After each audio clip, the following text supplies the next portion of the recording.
It's been 12 months since acquittal, and so much has passed us by. Such a scattering with evidence, and some blatant flat-out lies.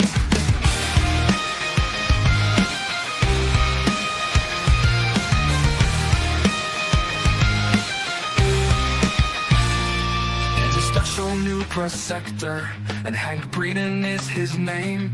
He is a dirty Boston lawyer, and his arguments are lame. He's trying to squash all of our experts, as he has no case to claim. He should have won an Oscar medal to convince the court he's sane. He can lie without a conscience and keep that smirk upon his face.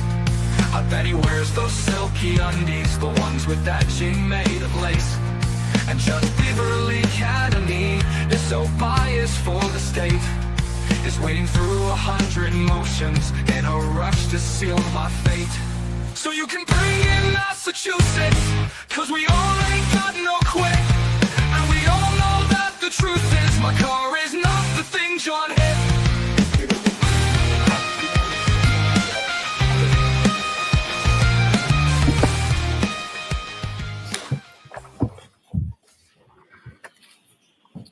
All right, Mr. Jackson, whenever you are ready. Thank you, Your Honor.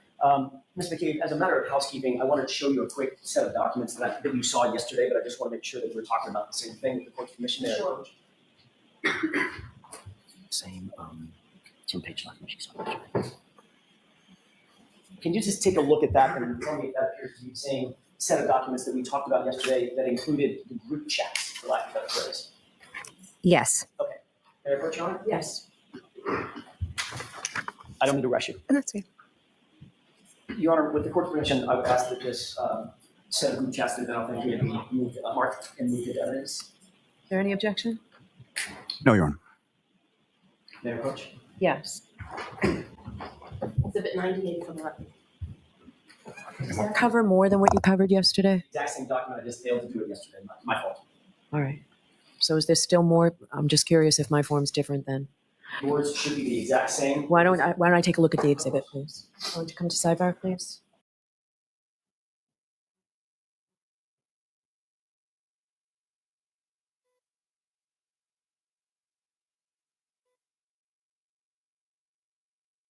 Couple of hours after the incident in question.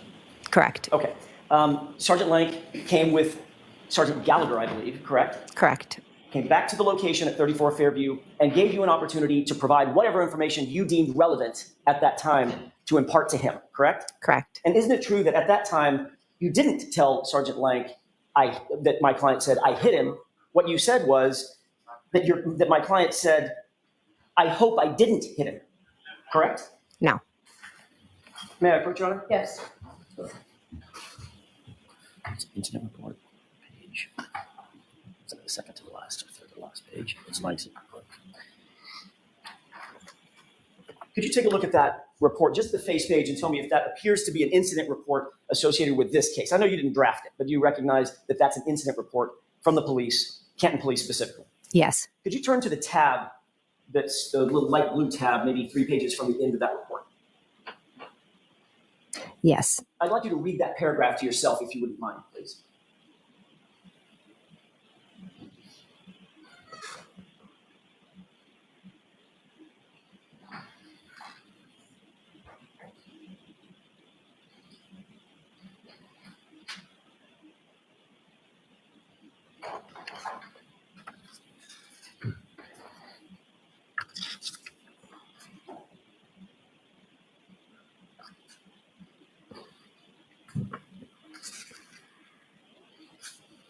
Do you have that in mind? I do, yes. Okay, may I approach, Your Honor? Yes. Thank you.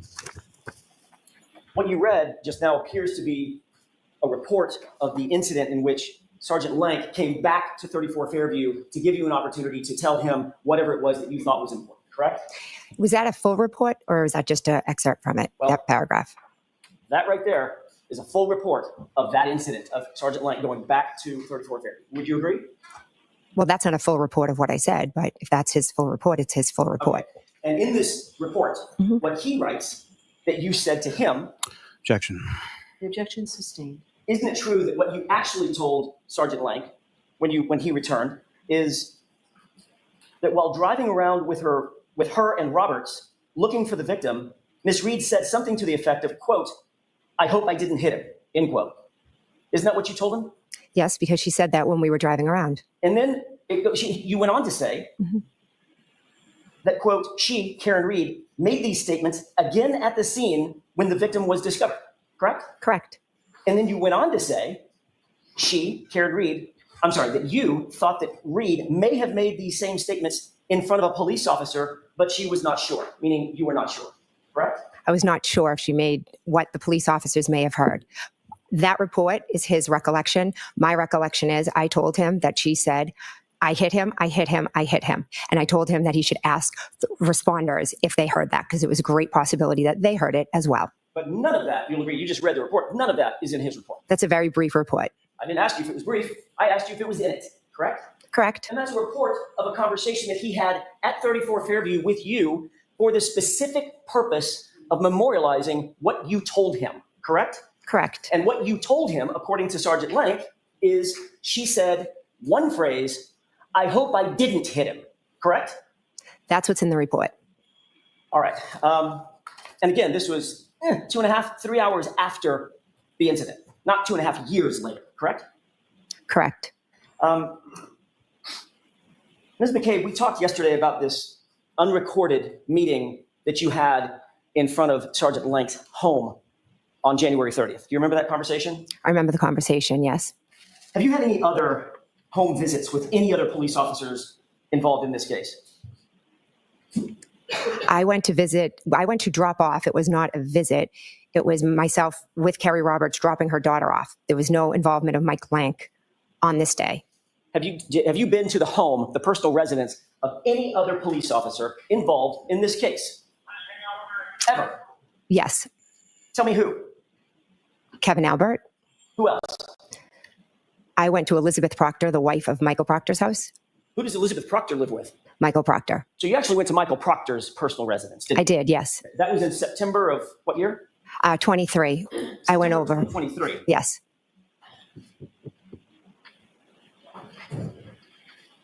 Why'd you go to Michael Proctor's house in September of 2023? I met Elizabeth Proctor in approximately July or August of 2023. We are two mothers that are being viciously terrorized and harassed by social media. Things that were stated in this courtroom and allegations that were made have torn our lives upside down. We receive hate letters saying that they hope things. Why? I know you want to give a narrative. She gets to answer this, Mr. Jackson. The door's open. Your Honor, she could answer the question why she went to the house as opposed to the narrative behind her motivation. It sounds to me like she's explaining why she went to the house. The door was open, Mr. Jackson. Go ahead. We receive letters, we receive emails, we receive calls. People drive by our house. There was a rolling rally outside of my house where people just screamed at us. They take pictures of our children. They took a picture of my daughter and put semen on it and said property of some named blogger that I think the defense is very familiar with. So that is why myself and Elizabeth Proctor got together. Michael Proctor was not home. We are two mothers trying to get through the unthinkable together. So you were upset about the public outrage concerning your family's involvement in the death of John O'Keefe. I was outraged because I am a state witness that is being tortured because of lies. Because of public outrage concerning your family's involvement in the death of a police officer, correct? No, it's a social media witch hunt. I see. So you decided that the best way for you to address that angst that you were feeling is to go to the lead investigator's home, personal home, in this case, correct? I went to visit Elizabeth Proctor. Michael Proctor was not home. So just like when you went to when you went to Sergeant Lank's house and the only person you met with was his wife, when you went to Michael Proctor's house, your claim is the only person you met with was his wife. I personally did not go to Mike Lanks. It was not Jen going to Michael Lanks. It was Kerry Roberts dropping her daughter off, and I happened to be in the car with her. Elizabeth Proctor I met with because we couldn't take the torture any longer. And you were later asked about this unrecorded visit at Trooper Proctor's home by Massachusetts State Police, correct? Can you remind me? Sure. Did you have a conversation with a trooper by the name of Tully, who interviewed you specifically about your contact with Michael Proctor? Could I see the report to refresh my memory? Do you not remember having a conversation with Trooper Tully? I've had many conversations over the last 2 years. Trooper Tully? Over the last 2 years with a number of troopers. Okay. All I'm asking you is, and I've got a report that can refresh your recollection. I want to know, first of all, do you remember having a conversation about your relationship with Michael and Elizabeth Proctor with Trooper Tully? I know I had a conversation with a trooper about it. I don't remember exactly which trooper. Fair enough. May I approach? Yes. It's the multi-page report. I'm going to show you this page. Okay. Thank you. Take a look at the face page of that, read it to yourself. And then I'd ask you to turn to the tabbed page, which is paragraph 27.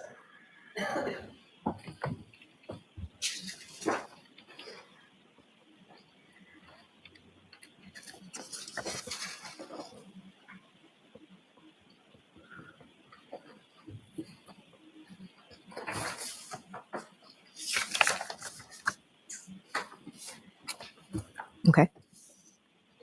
You have that in mind? Yes. May I approach, Your Honor? Yes. Thank you. Does that refresh your recollection, Ms. McCabe, that you had a conversation or an interview, formal interview, with Trooper Tully about your relationship with Elizabeth and Michael Proctor? Yes. And you told, actually, let me back up for a second. Okay, was that somewhere in the vicinity of September, late September, early October, when you had that conversation? Is there a date on it?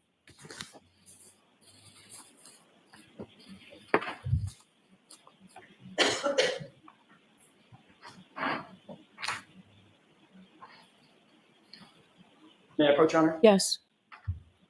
There's a date stamp on the bottom. Take a look at that date stamp on the bottom and tell me if that refreshes your recollection of about the time that that conversation would have taken place.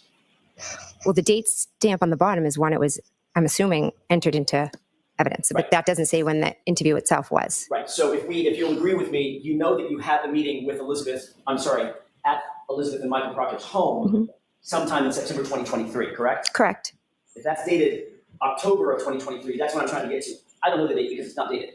So I don't either. So do you think it was between September and October? It must have been. Had to have been, right? Correct. Okay, thank you. Before I get to that, I've got a couple of other questions.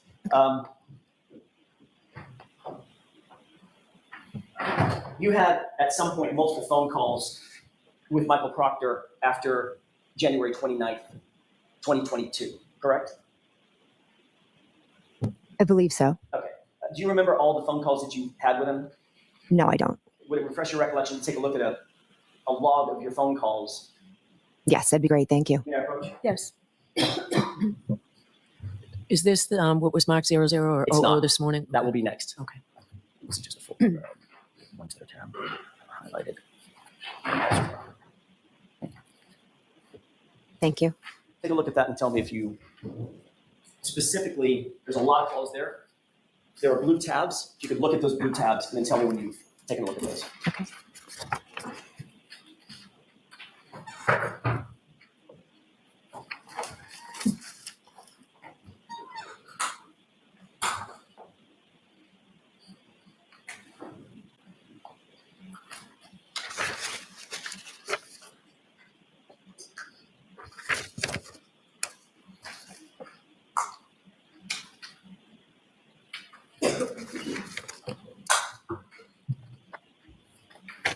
Okay.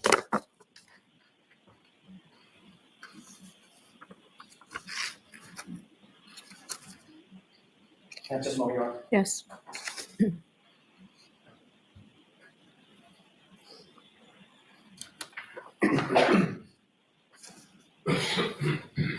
May I approach? Yes.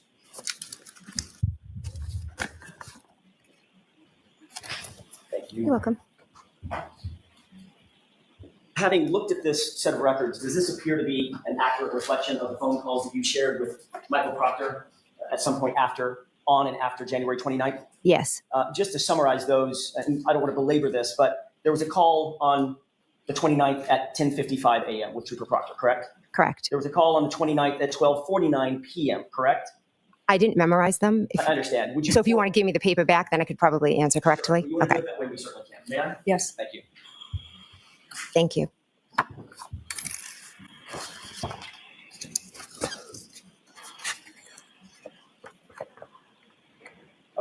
First call, January 29th, 10:55 a.m. Trooper Proctor calls you for 1 minute and 17 seconds. Correct. Next tab, January 29th, 12:49 p.m. Trooper Proctor calls you for 1 minute and 8 seconds. Correct. January 30th at 9:51 a.m.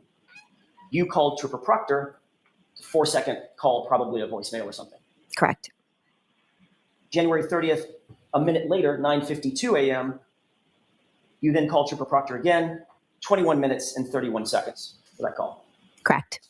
January 30th, same day, 4:45 p.m. Trooper Proctor calls you for 9 minutes and 43 seconds. Correct. January 31st, the next day at 11:51 a.m. You call Trooper Proctor for 2 minutes and 53 seconds. Correct. That is the sum of those call logs, correct? Correct. Can I approach? Yes.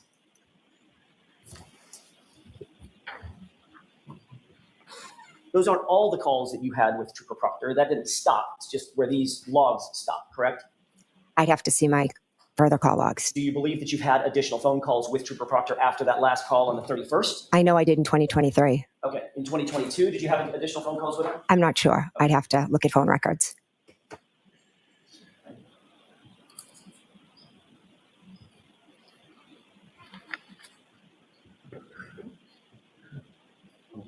May I have one, Your Honor? Yes.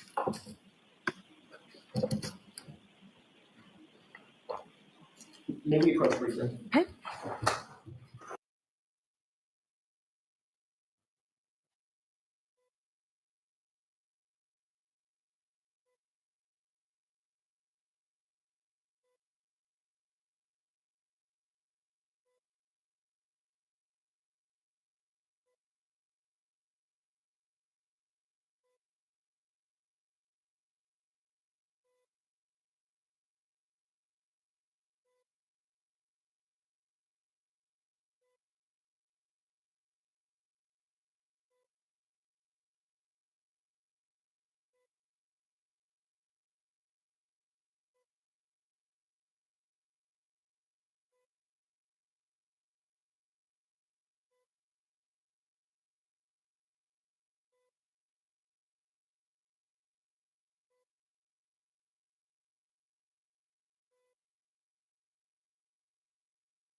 Thank you, Tori.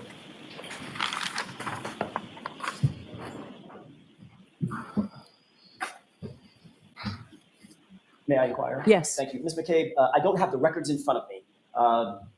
Maybe they'll be found before the end of our conversation. But in the meantime, for expedition, do you remember a call on February 14th with Trooper Proctor lasting about 17 minutes? I don't know. Do you remember a call on February 17th lasting about 2 minutes? I don't know. Do you remember a call on February 28th lasting about 2 minutes? I don't recall. Again, it's hard. I expect that your answer is going to be, I don't recall, but I want to make a record if I could. So this is not a test of your memory at this point. I don't expect you to have it memorized. I just want to ask if maybe one of these stand out in your mind, or all of them. What about a second call on February 28th lasting about a minute? Don't recall. On March 1st, another call with Trooper Proctor lasting about a minute. I do not recall. Apparently a second call on March 1st lasting about 2 minutes and a few seconds. I don't recall. On March 11th, another call in the afternoon lasting about 12 minutes. I don't recall. And finally, a call toward the end of March, March 29th, lasting about 4 minutes. Again, I don't recall. Okay, understood that this is not a memory test, and I don't have the records in front of me, so I apologize about that. Based on the conversation that we've just had, does that jog your memory that you had multiple calls in February and March with Trooper Proctor, as well as the calls we've gone over with the records in January? To be honest, I had calls with many people. I was in a state of shock for months following this. So if you have the record, I can answer off of that. But besides that, just reading them to me does not jog my memory. I'm sorry. That's okay. You wouldn't quarrel with the idea. I don't want to hold you to a number. You wouldn't quarrel with the idea that you had multiple calls with Trooper Proctor in January, in February, in March, correct? Well, the ones I've just saw on the record, yes, there were multiple calls there. And of course, you met him in your home on January 29th. Yes, I did. And he came into your living room. You had a conversation with him. In my dining room, yes. I'm sorry, your dining room. Mm-hmm. And also, Kerry Roberts was there Kerry Roberts was not there. on the 29th. Kerry Roberts was not at my house on the 29th. No. When was she at your house when she was interviewed? I believe that was the Tuesday, whatever the date was. Maybe first? That sound right? First or second? Yeah, something. It was the Tuesday following. Okay. And was that with Trooper Proctor or a different trooper? A different trooper. And with Trooper Proctor on the 29th, when he was interviewing you in your dining room, that was the day that Brian Albert was also there. Correct. And was Brian Albert also interviewed on that day? I believe so. So Trooper Proctor was in your house for, gosh, it had to have been an hour. I'm not sure. After I interviewed, I went upstairs and then my children started waking up and I was tied upstairs for a while. I'm not sure when or how long he was there. But your memory is clear that not only did you meet Trooper Proctor on that day, you had a full conversation with him. It was in your house, that was in your kitchen, in your dining room, and another witness was interviewed by Trooper Proctor in your home as well. Correct. And then you had multiple conversations with him in January on that day, the day after, and the day after that. You've already seen those records, correct? Yes, correct.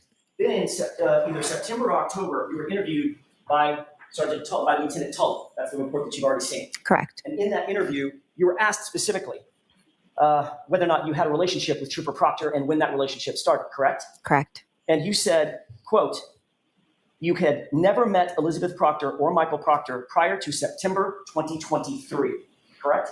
I did not say that. So yet again, this is another example of a trooper completely getting it wrong. Is that right? Objection. Sustained, ask it differently.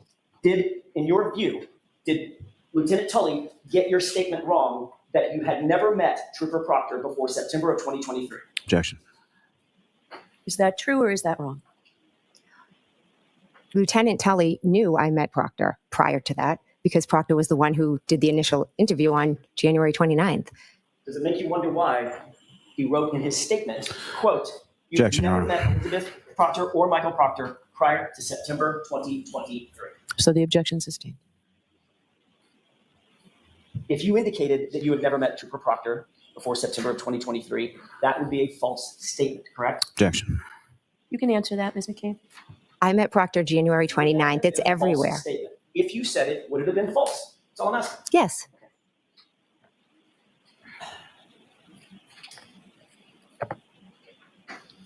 On January 29th, in the early morning hours, I want to take you all the way back to 1:30, 1:45 a.m. when you left 34 Fairview on the 29th.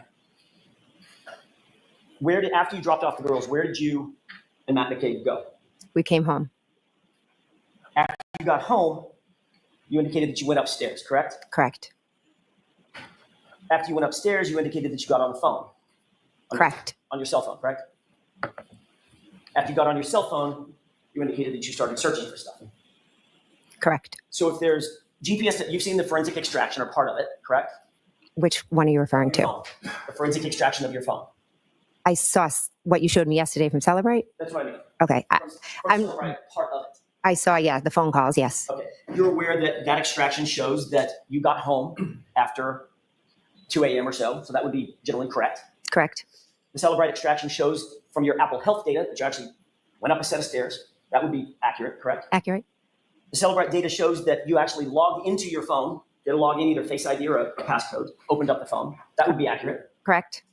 The Celebrate data shows that you were engaging with an app called Safari to engage some Google searches, correct? Yes. That would be generally accurate as well, correct? Yes. So after you opened up Safari, you indicated that you Google searched something about Ozone basketball. Is that right? Yes. That was sometime after 2 a.m., right? Yes. What was so important about Ozone basketball at 2 a.m. that it couldn't wait until the morning? Why did you search it then? Well, first I was home, I was wide awake, and I had been texting about a basketball chat, and basketball was clearly on my mind. My daughter had been invited to join a team. I didn't know much about the team, so I just was like Googling to see, because the woman who had given my daughter the offer had wanted an answer. So you say that basketball was on your mind, correct? Yes. Was there anything else on your mind in that early morning hour time frame? Don't believe so.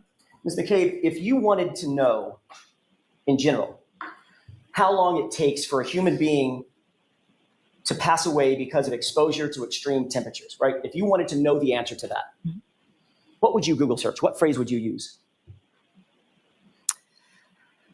I'm not sure. All I recall is what the defendant asked me to Google in the morning. If you wanted to know, I'm asking a different question. If you personally wanted to know, how long does it take for a person to die of exposure due to extreme temperatures, what would you put in? What phrase would you use? Objection. Sustained. Well, we don't have to guess at the phrase that you would use if you wanted to know something about dying of hypothermia, do we? Did you actually Google searched it? Objection. Sustained. Ask that differently, please. Did you, in fact, use a phrase to Google search how long it takes for someone to die of extreme temperatures? I did in the morning at the request of your client. Okay. And what phrase did you use? I'm not sure. Really?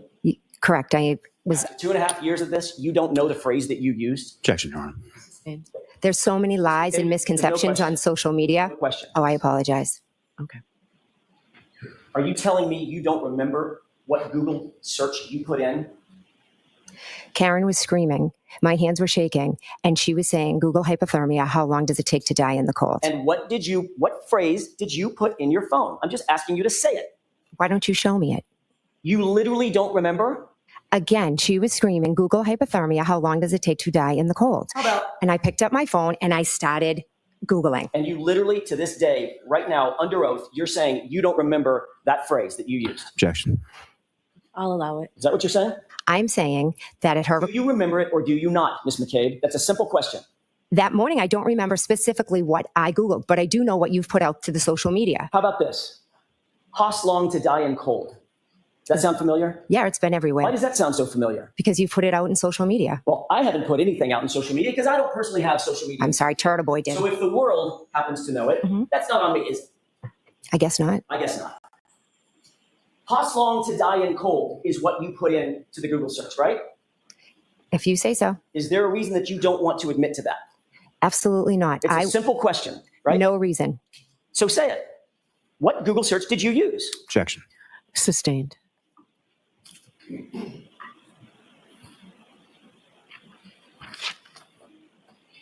You were seeking at some point to Google how long to die in the cold, correct? Correct. And you made a mistake and mistakenly typed Hoss long to die in cold, correct? If you could show me it, I'd appreciate it. You later Google searched. May I approach, Your Honor? Yes.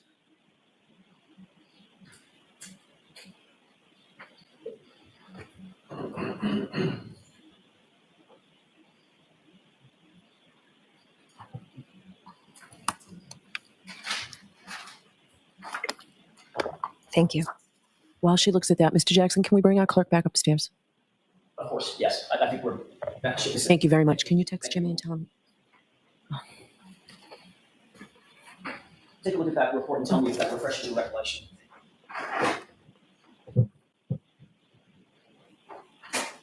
Yes, it does. Does that appear to be an accurate page from a Celebrite extraction from your phone? It does. Okay. May I have that back? I'm sorry, may I approach? Yes. May I have that back for a second? Yes. Did you see this, the actual search phrase? Does Yes. that now refresh your recollection? Yes. But I'd like to have this marked as next in order. Exhibit, please. Is there an objection, Mr. Lally? No, Your Honor. Jim?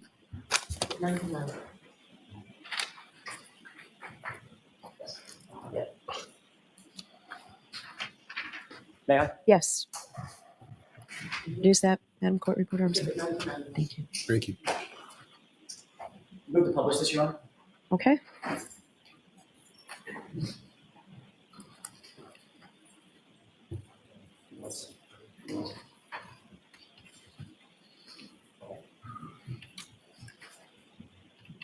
Does this appear to be the document that was just marked as Exhibit 99? Yes. I know it's a little bit small, Mr. Jason. You see this column Yes, Third column from the, actually, it's the fourth column from the left. One, some dates, some data, and then a Google search, correct? correct. What does that Google search say? House long to die in cold. Now, you indicate that you did that, you made that search at 6:23 a.m., correct? Correct. And then you indicated that you did it again thereafter at 6:24, correct? Correct. At 6:24, you misspelled the phrase and you spelled it as follows: how long T-I die in C-I-K-D, correct? Correct. Now you claim that those two searches were at 6:23 and 6:24 a.m. respectively, correct? Objection. Phrase it differently. Sure. You've indicated under direct examination that these two searches were at 6:23 and 6:24 a.m., right? I don't know if I gave exact times, but I said it was in the morning and Karen had asked me to do it. And you claimed that you searched it because Karen was screaming at you and yelling at you, Googled hypothermia, and you Googled how long does it take for a person to die. I'm sorry, she said something like how long does it take for a person to die of hypothermia, and you Google searched it at 6:23 and 6:24. Is that right? Again, I'm not sure about the exact times. I just did it after Karen asked me to do it. Would you quarrel with the idea that those were about 30 seconds apart? Okay. And you're aware, Ms. McCabe, that both misspellings of that phrase result in the exact same search results, don't they? I'm not aware of that, no. Well, you Googled them, ma'am. You're looking on your phone and you Googled how long to die in cold and how long to die in CIKD. Both of those. You Googled them, right? I did, yes. And they result in the exact same search results, don't they? I have no idea. So my question to you is, why the two searches? She was standing next to me screaming, shaking my hand. My hand was cold. I was trying to Google it. Obviously, maybe whatever came up first didn't make sense because I had some misspellings, so I did it again.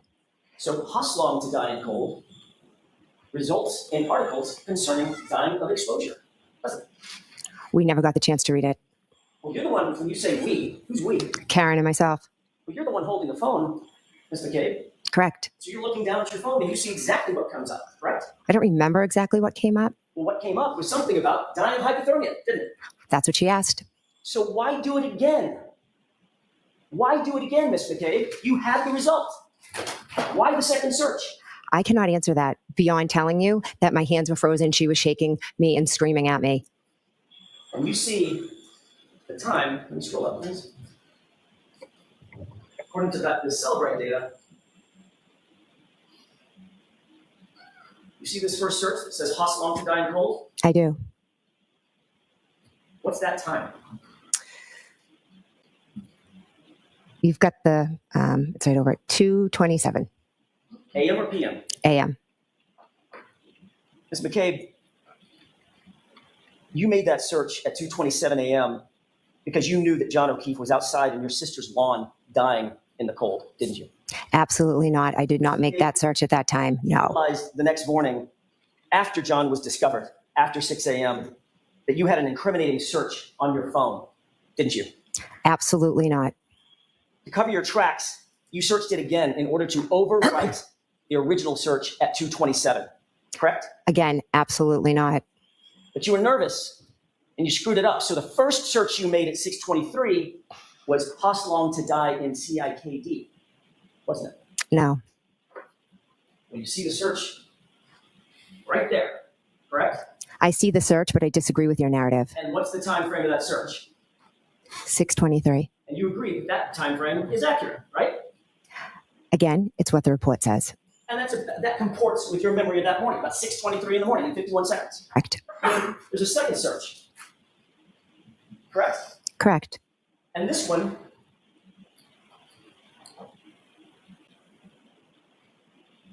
at 6:24, it says Haslam to die in cold. 6:24:16, correct? Correct.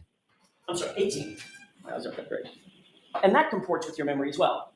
I remember Googling it at the request of the defendant. Yes. About 27 seconds apart, correct? Yes. But the reality is, your first search didn't comport with the 2:27 a.m. search, did it? It was a different spelling, wasn't it? I never searched a 2:27. That is not reality. But the 6:24 search did exactly mirror the search that, according to this report, took place at 2:27, correct? I'm sure Celebrate will be able to explain it to you. I can't. And then of those 3 searches, one of them ended up deleted. Isn't that right? I never deleted any search. Take a look at the Celebrate report, top search, and the column marked deleted. What do you see? I see a yes. Ms.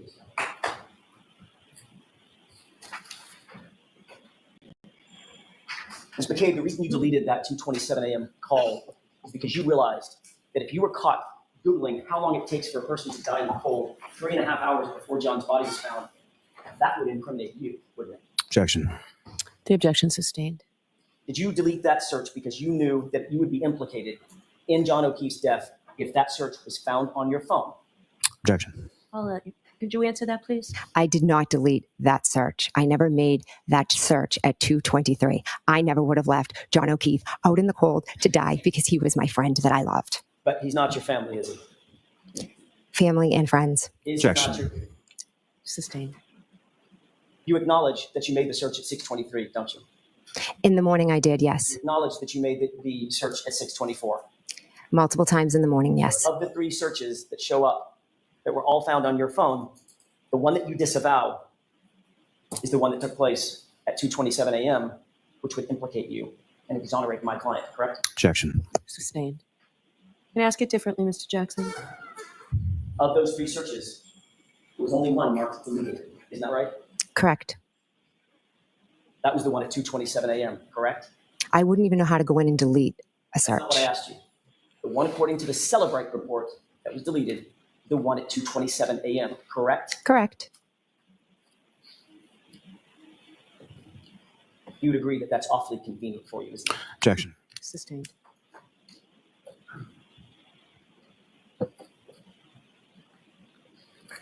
So I have your honor. Okay, Mr. Lally? Thank you.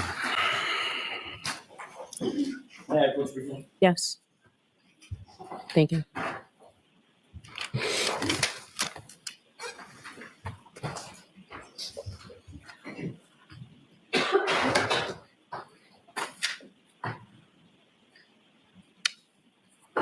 Good morning, ma'am. Good morning. Going back a little bit, you were asking questions about Life 360 application that you had on your phone. Is that right? Yes. And you're familiar with that app and familiar with sort of using that app to see where your children are at various times. Is that correct? Yes. And from your experience using that app, how accurate is it as far as location or time or anything in regard to it? Pretty accurate, varying some of their locations and sometimes weather. Have you ever had instances in which you were told someone was somewhere and they were not there? Yes. And you were asking questions about Ryan Nagel's truck, correct? Yes. And do you know, or did you on January 29th, 2022, did you know Ryan Nagel? I did not. Did you know what kind of vehicle he drove? I did not. Keep your voice up, Mr. Lally, please. Do you know whether or not that was actually somebody else's truck? I do not know. Do you know whether or not on January 29th, 2022, Ryan Nagel had a friend named Ricky? I do now. But on the 29th, did you? No. On the 29th, did you have any idea what kind of vehicle he drove? No. This person you didn't know. Right. Correct. And when you looked outside as far as the truck was concerned, did you even see a truck? I just saw lights, vehicle. I didn't focus much attention to what was over there.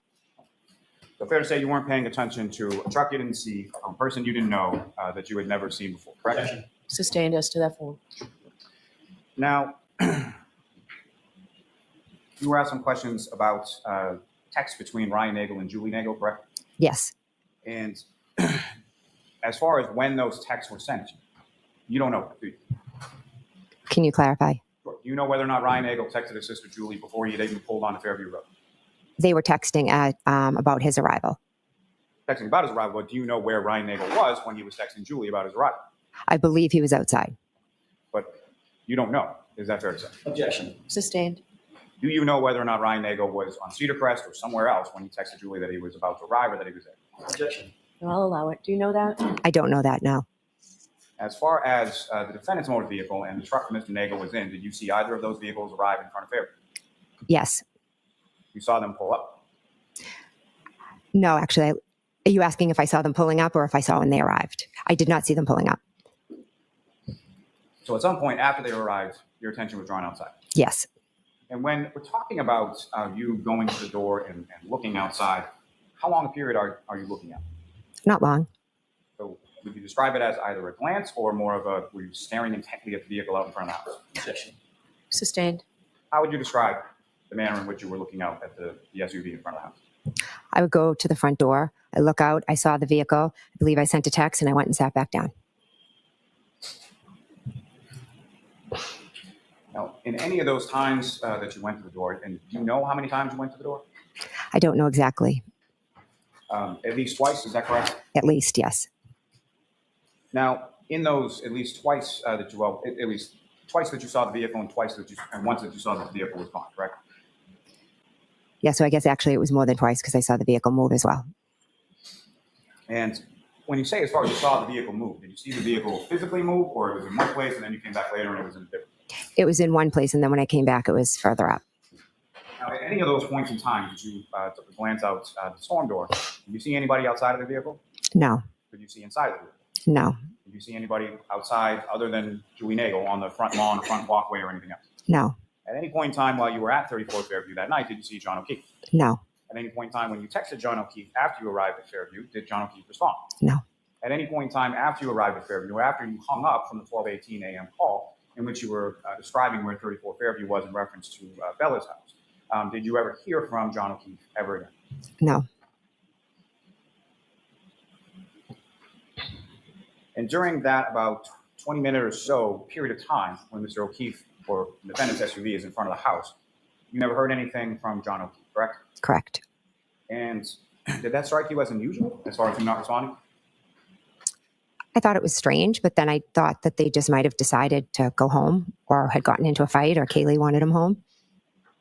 Now, you're looking out through the storm door and you see the Lexus with its lights on, right? Correct. And from that area, the secondary area, up by the flagpole and the fire hydrant, that's the same area where you found John O'Keefe the next morning, correct? Correct.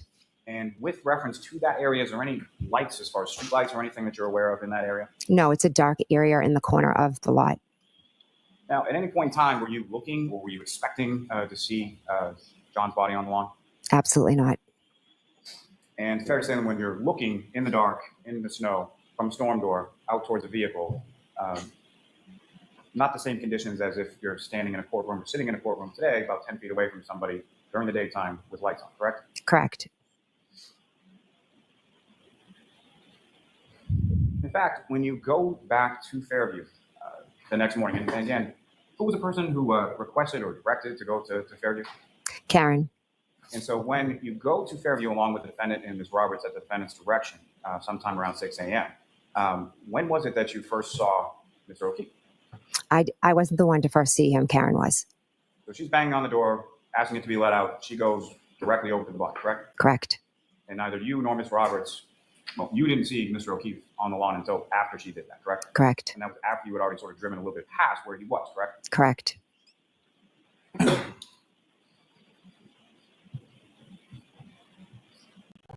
Now, with reference to you get home from Fairview around 2 a.m. or somewhere in that time frame, you go up to bed and you do some searches on your phone, correct? Correct. And so there's a Safari tab or application on your phone. That's where you access Google. Yes. Is that typically where you would access Google? Yes. And you were looking at Ozone basketball. You're also looking at Hockomock. Is that right? Objection. Sustained. What, if anything else, were you looking at beyond the Ozone basketball you talked about? We had an exciting game earlier in the night against a local town that has a very good basketball program. So I went on Hockomock Sports to look at the recap, and typically I'll do that to see how other teams did, etc. And around that same time, is that correct? Correct. Now, within when you did that, as far as looking things up on Google, were you opening up new tabs within Safari as you were looking at different websites or different topics? No. And when you went to bed or you went to sleep that evening, at some point you turned off your phone, right? Correct. And did you X out that box, that Safari tab that you were doing those searches with regard to Ozone and Hockomock? No, I used to always leave my tabs open and my kids would yell at me. As far as having multiple tabs open, is that correct? Drains my battery, etc. Yes. So then flash forward to sometime after 6 a.m., you're on the side of the road and the defendant asks you to conduct or look up something with regard to hypothermia or how long to die in the cold, correct? Correct. When you open that up and you go into Google, did you open up a new tab or did you just sort of go into what you had already open in the Safari tab? I went to what I already had opened. And that's where you perform the search, is that right? Excuse me? That's where you perform the search that you were just being asked about? Yes. And you never made any search like that at 2:27 in the morning, correct? I did not know. Now, again, you've been shown what's been called a Cellbrite extraction report, correct? Yes. Are you familiar with how many Cellbrite extraction reports were conducted in reference to your phone? I think a couple. I'm actually not sure. And prior to January 29th, 2022, had you ever seen a Cellbrite extraction report? No. As you sit here today, do you even really know what that is? Not really, no. Do you know what a wall file is? No. Do you know what an SQLite database is? No. Do you know what a knowledge profile C database is? No. Do you know how information is stored and kept within your cell phone? No. Now, as far as, let me ask you this, you had 4 children and you were a mom, a homemaker, correct? Correct. At some point you did work though, right? Yes. What did you do for work? I was an elementary school teacher. What grade did you teach? 5th. One question, and we'll see where this goes.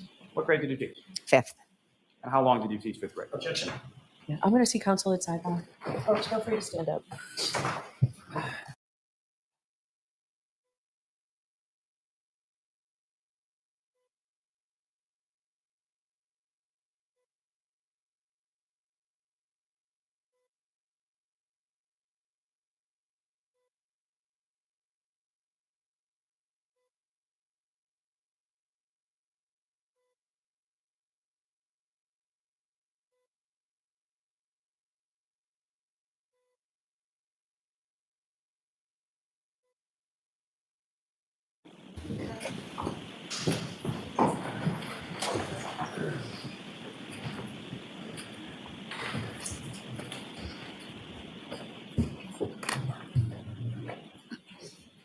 If I could take you back to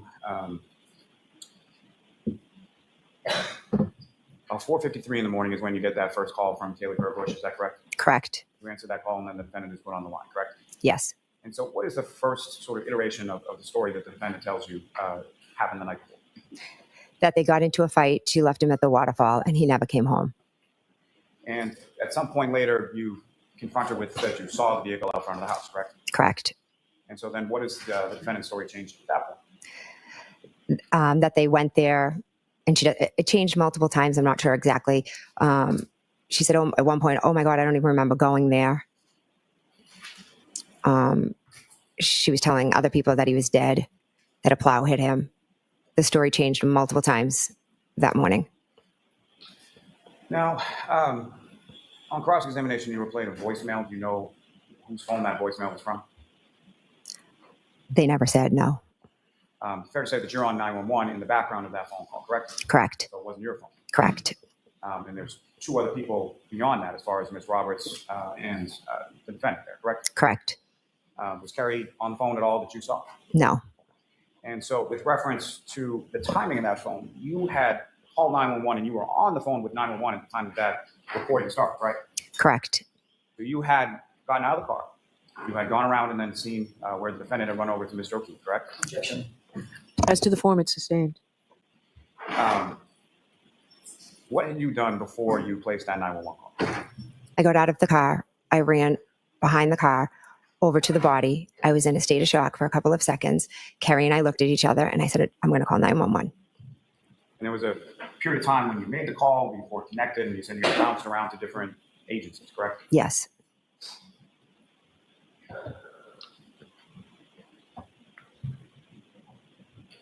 And this is after the defendant has hit the door and run from the vehicle over to Mr. O'Keefe's phone, right?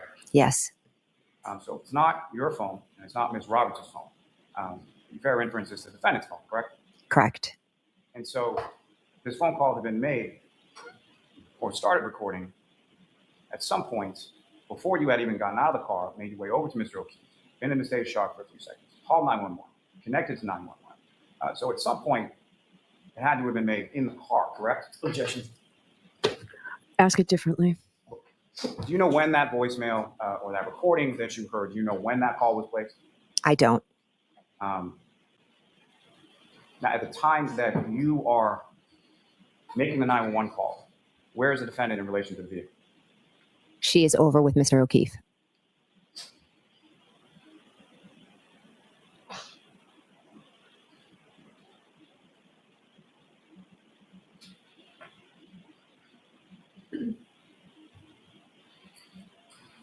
You mentioned that the part beyond the 911 call where you heard yourself talking, you're at the rear of Ms. Roberts' vehicle. Yes. And why are you at the rear of Ms. Roberts' vehicle? In the beginning, I'm at the rear gathering towels or blankets. And then a few times I go to the rear because I'm trying to speak with the 911, and Karen is screaming hysterically. And then Kerry starts screaming at her to calm down. It was quite chaotic. So I was moving away so that I could be clear with the operators. Now, at some point you went into your sister's house at 34 Fairview, right? Yes. And why did you go? Officer Lank asked me to go in and wake them up. So you were asked to go in there by the police to wake them up, correct? Objection. Sustained. And at some point you indicated that you had called Officer Lang to come back to the house, right? Yes. And how did you get his number again? Julie Albert. And as far as, are you aware whether or not Brian Albert, Nicole Albert, or any of the other people that were present had Officer Lang's number? Objection. Sustained. Why did you ask Julie Albert and not Brian Albert or Nicole Albert? Because I knew she was the only one that had his number.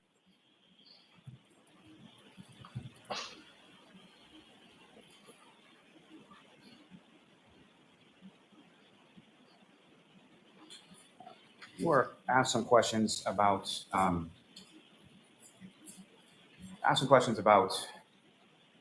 when you were on scene, and you indicated in your testimony on direct that you heard the defendant say, "I hit him, I hit him, I hit him." Correct? Yes. You also early in your testimony had indicated that earlier in the morning the defendant had phrased that differently as far as could I have hit him or did I? Correct? Objection. Sustained as to the form. You heard the defendant make a variety of statements over the course of the morning. Correct? Yes. And more to my point, as far as you recall testifying at another hearing under oath in June of 2020, correct? Yes. And do you recall being asked some questions specifically about this topic? Objection. Allowed. Okay.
Mr. John? Yes, go ahead. Now, Ms. McCabe, as I was asking before, in June of 2023, you testified in another proceeding, correct? Correct. And you were asked questions specifically about those statements that you heard the defendant say on the morning of January 20th, correct? Correct. And do you recall specifically what your testimony was in regard to that portion of your, in regard to those statements? I don't recall specifics. I know what I know what I know. I know what happened. May I approach, Ron? Yes.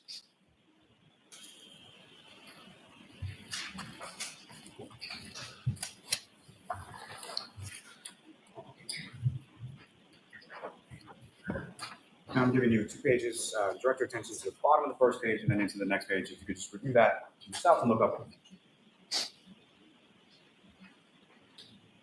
The page again, Mr. Lally? You're on 816 and 817. Thank you.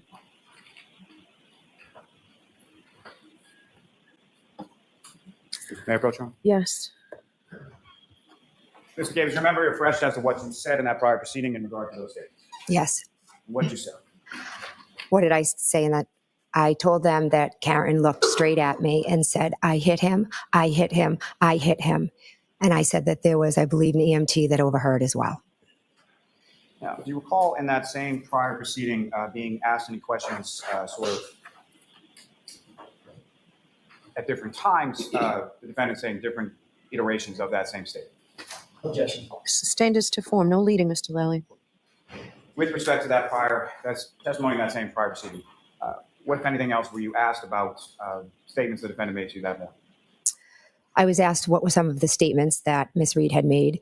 And it was like, repeat, did I hit him? Could I have hit him? Is he dead? Is he dead? Is he dead? Could I have hit him? Did I hit him? I have a cracked taillight. And then I hit him, I hit him, I hit him. And so with respect to questions and as far as did I hit him or could I have hit him and the statement I hit him, those were at different times, correct? Correct.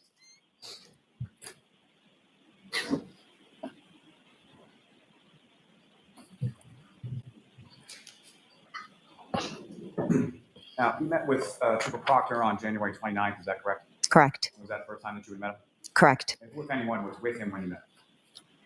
I believe it was Trooper Yuri.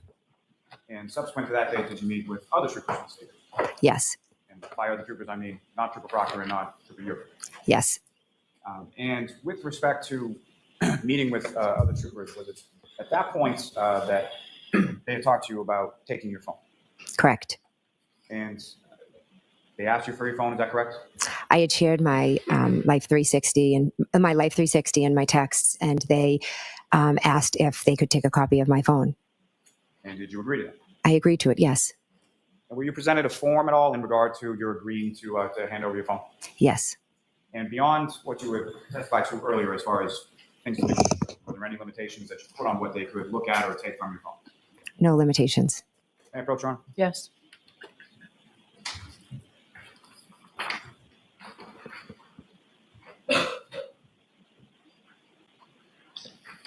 I'm showing you a document and just ask you to look at it.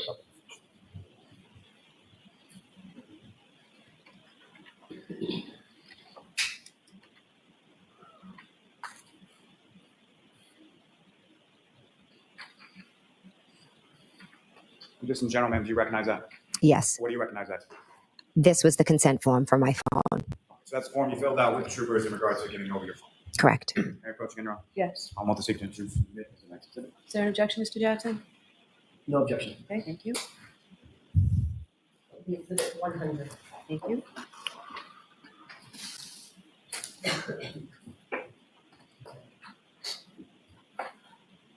Now, again, Ms. McCabe, initially following the events of initially that morning around 6 a.m. or so, at some point you were seeking or you had actually asked the defendant for Kerry Roberts' phone number, correct? Yes.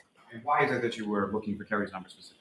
Well, the driving conditions were terrible. She was driving to Braintree to pick up Mr. and Mrs. O'Keefe. And then they were heading to the hospital. And I was just looking to see how John was doing. Now, you had mentioned at some point, did you speak to Ms. Roberts that morning in regard to updates as far as how John was doing? Yes.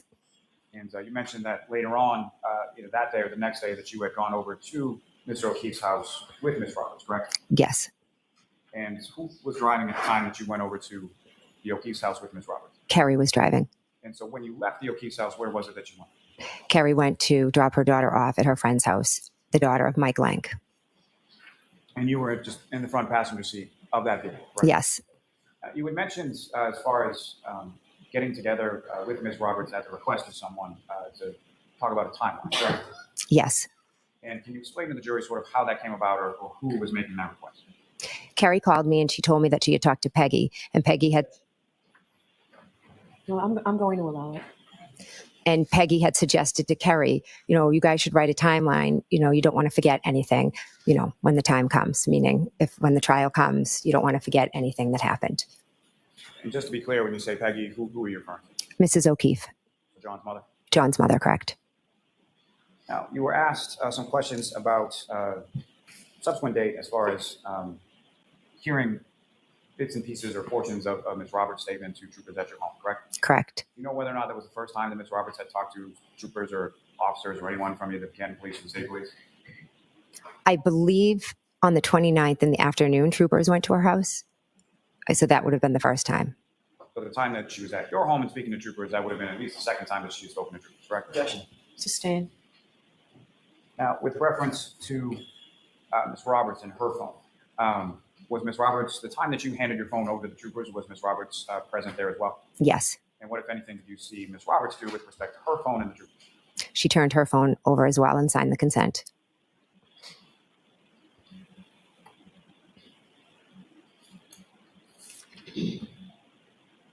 Now, during that time, you had indicated that you had heard a statement that you said was horrified you in some way. Is that correct? From Miss Roberts? Yes. Correct. And what was that? What was she talking about? Objection. The door has been opened, Mr. Jackson. That means you can answer. So basically, Kerry is a talker, and once she started, I think just focus on Okay. what she said. okay, she said something like, John really loved Amy, and in my eyes, Karen was just a babysitter with benefits. And is that what made it memorable to you as far as what had transpired at that time? Yes.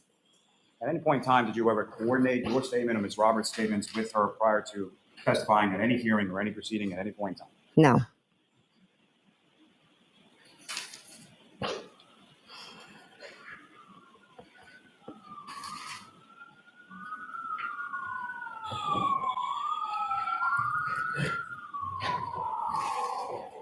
Let me ask you, when you came to the area of 34 Fairview Road around 6 a.m. And you saw Mr. O'Keefe, was he in the same clothes that you had seen him in earlier? He had jeans and I believe the same shirt on, yes. And nothing additional as far as a jacket or anything like that you saw? Not that I recall. Now, again, as you were driving down Fairview Road, if the defendant did not bang on the door and essentially jump out of the car and make a beeline over to Mr. O'Keefe, would you have stopped the car? No.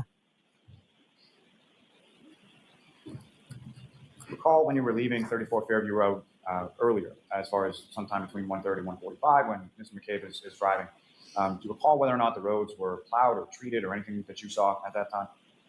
I know there was snow on them, but I can't recall specifics. Now, as far as the defendant coming over your house shortly after 5 a.m., was that something that you were expecting at the time? No. And what was it prior to the defendant showing up and sort of screaming in front of your house? What was your sort of plan as far as based on the information that Ms. Reed had called about? My husband and I were going to go out and we were going to drive over to Tom Beatty's house to see if John was there. Now, as far as the 911 call that you were making, that information that you were providing, what was that based on? What I was seeing. But as far as how Mr. O'Keefe had come to be there at 34 Fairview Road, when you're communicating any of that to the 911 operator or to officers on scene, was that from your observations when you were inside 34 Fairview after the waterfall or from some other source? Well, it was from what Karen was saying as we were driving there. So as far as him being dropped off or anything like that, that came from the defendant, correct? Correct.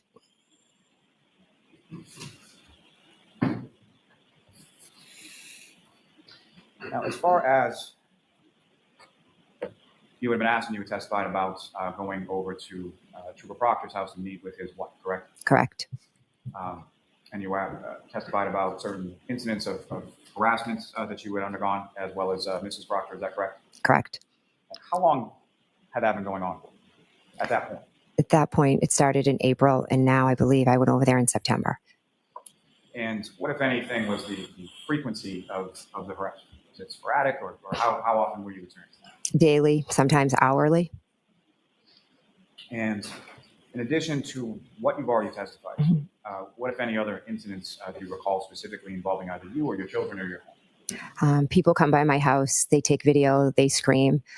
They've gone to my child's sporting events and called me names. They've written letters to my daughter's colleges and said that they shouldn't allow them to play. And then they've attached these horrific articles that have been complete lies about all of us. They send me Facebook messages. They call my phone, home phone and cell phone, all hours of the night. They tell me to kill myself. They tell me I'm a terrible mother. They harass my children. My daughter testified here the other day. We didn't even get out of the building, and people were, saying horrendous things, that she's a liar. Your mother should die. It's just, it's unimaginable what my entire family is going through. I go to the beach, they take pictures, they post it, they threaten that there are eyes everywhere. I'll never be able to live a normal life again. I am a witness. That's all I am. I am not on trial. I am a witness. And these people are terrorizing me. Stand as to that part. I'll strike that part. Everything else will stand. Okay. And so, your understanding that Mrs. Proctor had sustained similar issues as you had? Correct. Now, again, Trooper Michael Proctor never met him prior to January 29, 2022, correct? I have never met him prior, no. And the time that you went over to meet with Elizabeth Proctor, was Trooper Michael Proctor home at that time? No, he was not home. And had you ever been over to his house prior to that, or any time subsequent to that? No, never. Now, you did have some conversations with Trooper Proctor following this day and around let me ask you this. You testified a bit about a rolling round. Is that correct? Correct. Can you describe to the jury sort of what that was, or what occurred on that day? So that day in July, a group got together under one blogger, and they all met, and they decided to go to different houses. So Michael Proctor had been made aware of what was happening, so he had reached out to tell me, what was going to be happening and how they had set up some cameras. It was a Saturday. I had just come home from vacation with my children and my husband. Mrs. O'Keefe picked up my two younger children and brought them out with her so they wouldn't be home for this. And my two older children and my husband were in the house while about, 50 to 75 people came to my house. They screamed, they yelled, "There's a murderer." They just caused an absolute ruckus outside. And prior to that, did you have any conversations with Trooper Proctor or any other troopers from the state police about knowledge of that incident occurring prior to its occurrence? Yes. And as far as setting up sort of pole cameras around your house to memorialize whatever was going to happen? Yes. Now, you were asked some questions with regard to the Google search. Again, that was initiated after 6 a.m. Why again? Because Miss Reed asked me to Google how long to die from hypothermia. She said, Google hypothermia, Google how long it takes to die in the cold. She was shaking me, screaming at me to do it. And she's shaking you as you're typing, is that correct? Correct. And there are some misspellings in it, correct? Correct. I also have MS, and I have issues. Well, I'll allow that. I have MS, and I have, issues with my hands. So I a lot of times Google and make errors, but the cold also makes my hand go completely numb. So I'm not surprised that that's how it would come out. When you were in your bedroom sometime after 2 a.m., fair to say that the defendant wasn't there shaking you when you were Google searching for ozone basketball or Hakamak? Objection. Sustain.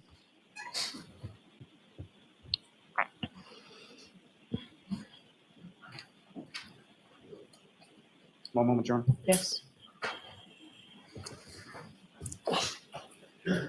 Nothing further on. Okay, Mr. Jackson. Concerning statement, I hit it. You gave a statement on January 29th to Sergeant Light. Called him over to specifically give him a statement, correct? Correct. You gave a statement the next day, later that day, Trooper Proctor, correct? Correct. You were also met with, on that following Tuesday, with a trooper named Prince, correct? Correct. And then you testified in April of 2022, no fewer than 12 times about statements that you attributed to Ms. Reed, correct? Correct. And in not one of those instances, not one, is there a report that says you said, she said, I hit him, correct? Correct. Although I told Mike Lank. Oh, we already know that the officers all got it wrong. Objection, Your Honor. Sustained as to that. Next question, please, Mr. Jackson. So you indicate that you were, the harassment that you just described, this terrible harassment that you just described, started in about April 2023, correct? Correct. That was around the time that there were public hearings concerning this Google search. Is that right? Objection. I'll allow that. Is that right? I'm not sure exactly when the Google search came out. But you do know that you started suffering this harassment that you claimed is awful and terrible, et cetera, around April of 2023. Is that right? I didn't claim it's awful. It is awful. Okay, I'm sure it is awful, Ms. McCabe. I'm sure it's terrible. It I'm is. sure it sucks to be harassed. It really does. Yeah, I'm sure it does. Objection, Your Honor. All right, so that's sustained, and I'll strike it. Go ahead and ask a question, Mr. Jackson. You were upset by April of 2023 that there was public outrage about your family being involved in the death of John O'Keefe. That's what you were upset about, correct? I was upset that we as witnesses were being harassed. You were upset about public outrage concerning this case, correct? Objection. Sustained, that was answered. Next question. And 2 months later, in June of 2023, for the first time, you testified at another proceeding, and lo and behold, you attributed the words, I hit him, to my client, right? Objection. So ask that without the objectionable phrase. 2 months later, at another proceeding, in June of 2023, you attributed the statement, I hit him, to my client for the first time under oath, correct? Under oath, correct. You indicated when you turned your phone in, the police were perfectly okay with you deleting communications with your children, correct? Correct. Including Allie, who's a material witness in this trial. Objection. So part of that is objectionable, and I'll sustain that. So You're aware that your daughter Allie was a witness in this case. At the time, I was not aware of that, no. No, but you did know that ultimately she was going to indicate that she drove Colin home, correct? You knew that at the time. Objection. that's sustained. Did you know at the time that Allie had driven Colin home, or she said she drove him home? I had no idea she drove him home. But you deleted all those communications with Allie, didn't you? Objection. Sustained. Did you delete all the communications that you had off your phone with Allie, your daughter? Objection. So this has already been answered, but go ahead, finish. Let's finish this loop. Did you delete them? I deleted the conversations with my 4 daughters. At that time, Allie was not a witness. All I asked you, you heard my question. Did you or did you not delete the communications with Allie McCabe? Objection. That's been answered. You said that there was this statement that horrified you, your words, horrified you, that Kerry Roberts made during her interview that you were eavesdropping on, right? I'm not sure if she made it during that interview. I'd have to look back to see when I said she told them everything in bold, because I know she had said it to me multiple times. So I'm not sure if it's when she said it in the interview or just in general. When she said, I told them everything, I told them, etc. So when you said in that group chat, she's telling them everything, that might not even be what you're talking about. No, it was. And you said that horrified you, correct? I didn't know Kerry Roberts. So yes, her statement horrified me. Horrified you. Yes, that was horrifying. And in that group chat, your response to that horrifying statement was 3 words. I love it. Was there a response prior to that? You tell me, ma'am. I'm not the one under oath. You are. Well, if you want to show me it again, I'd Objection, love Your to Honor. get. Yesterday. So do you have it handy, Mr. Jackson? I don't, Your Honor. I'll grab it. It's marked. Okay. Your Honor, it's been marked and entered. It was the packet this morning that I did. That's it. May I approach? Sure.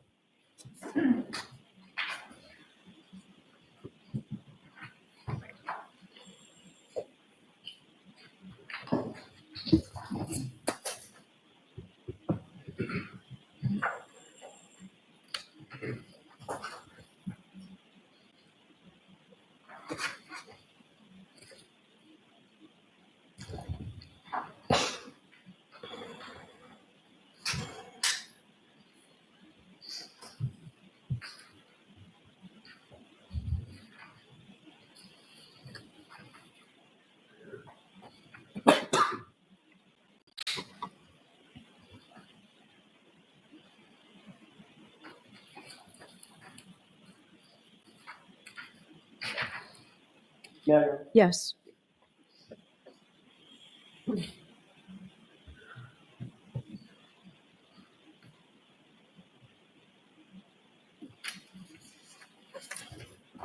a look at those 2 pages. If you would. Could you tell me what pages, please? 169 and the second page, Ms. McCabe, if you wouldn't mind. What's the second number, Ms. McCabe? Number, the bottom right. 2170. Thank you.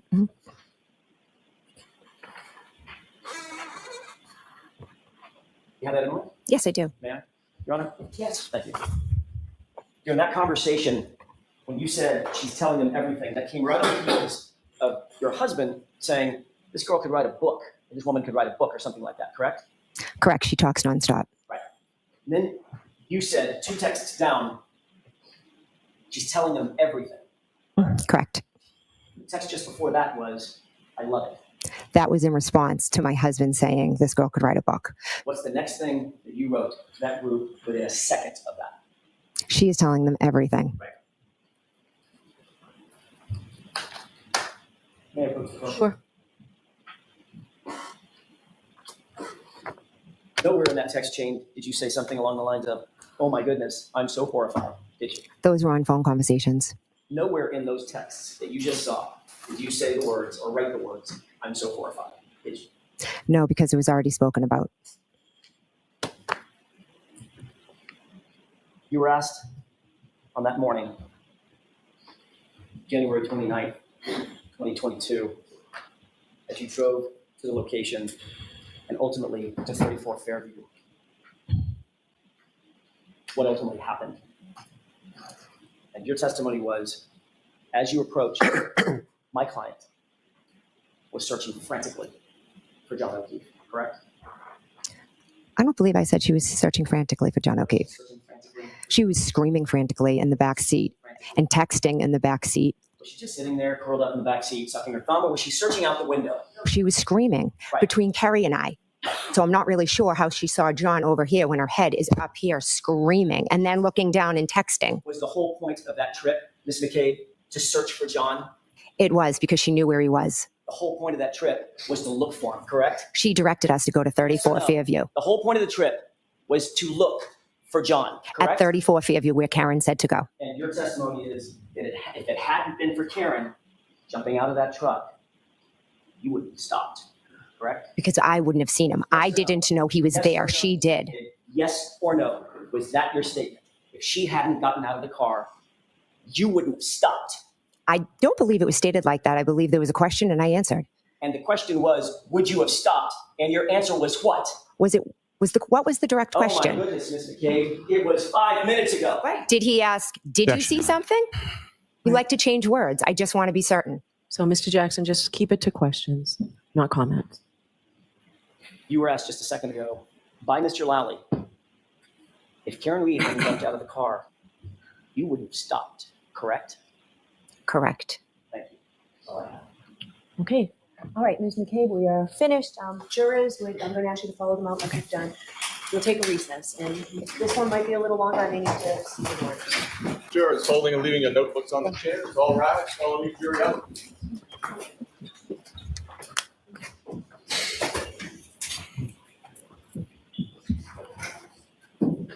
In an effort to save a little time, why don't I see counsel at sidebar to find out exactly what you want from me?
Let's take the page one minute. SALIA. Lisa's as it's a million. You are muted. All right, thank you.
Raise your right hand. You solemnly swear the evidence given to the court and jury in the case now in hand shall be the truth, the whole truth, and nothing but the truth, so help you God.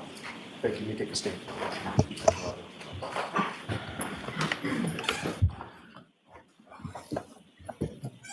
All right, Mr. Lilly. Good morning. Good morning, ma'am. Good morning. Could you please state your name and spell your last name for the jury? Kerry Roberts, Roberts. And And where do you live, ma'am? Canton, Mass. How long have you lived in Canton, Mass? 10 years. And who, if anyone, do you live in Canton with? My husband, my 2 children. And your 2 children, how old are they? And boy, girl? My son is 12, my daughter's 14. And do you work, ma'am? I do. What do you do for work? I'm an executive assistant. How long have you been doing that? 17 years. And your husband, Kurt, does he work as well? Yes. What does he do for work? He's a heavy equipment operator. And how long has he been doing that?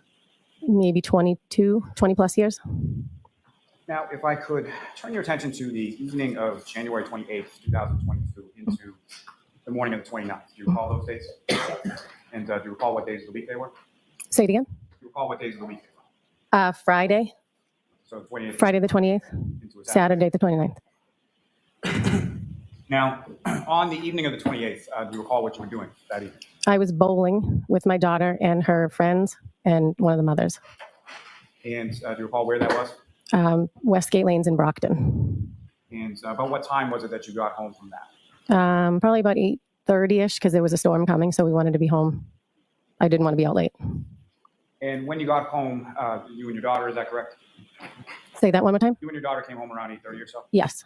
Who, if anyone else from your house, was home when you got home? I think my husband was home. He was going out. I think I passed him, and he was heading out to meet his friends. My son was not home. And who were the friends that he was going out to meet? John O'Keefe and Michael Camerano. So, Ms. Roberts, I'd like to start with just Mr. Camerano. How do you know him? He's been childhood friends with my husband. And do you know where your husband was going to meet Mr. Camerano and Mr. O'Keefe? Miss McCarthy's. It's a bar in Canton. Sort of in the center of town, is that right? Yes. And Mr. O'Keefe, how do you know? I've known him since high school, And where did you go to high school? Braintree High School. And how is it that you came to know Mr. O'Keefe? How would you describe your relationship with Mr. O'Keefe? He was one of my closest friends. In addition to John O'Keefe, through growing up and going to Braintree High, were you familiar with any other members of the O'Keefe family? Yes, Kristen, his sister, was a senior when I was a freshman. John was a year older than me, and Paul was 2 years younger than me. So at some point, I was in school with all of them. And after high school, at some point, did you come to know any of the members of the O'Keefe family while you were living in Canton? Yes, my son and John's nephew went to an in-home daycare together. So I went to go pick up my son at one point, and Kristen was there, and we kind of figured out that we lived in the same neighborhood that we were going to be moving into. And then Kristen got sick.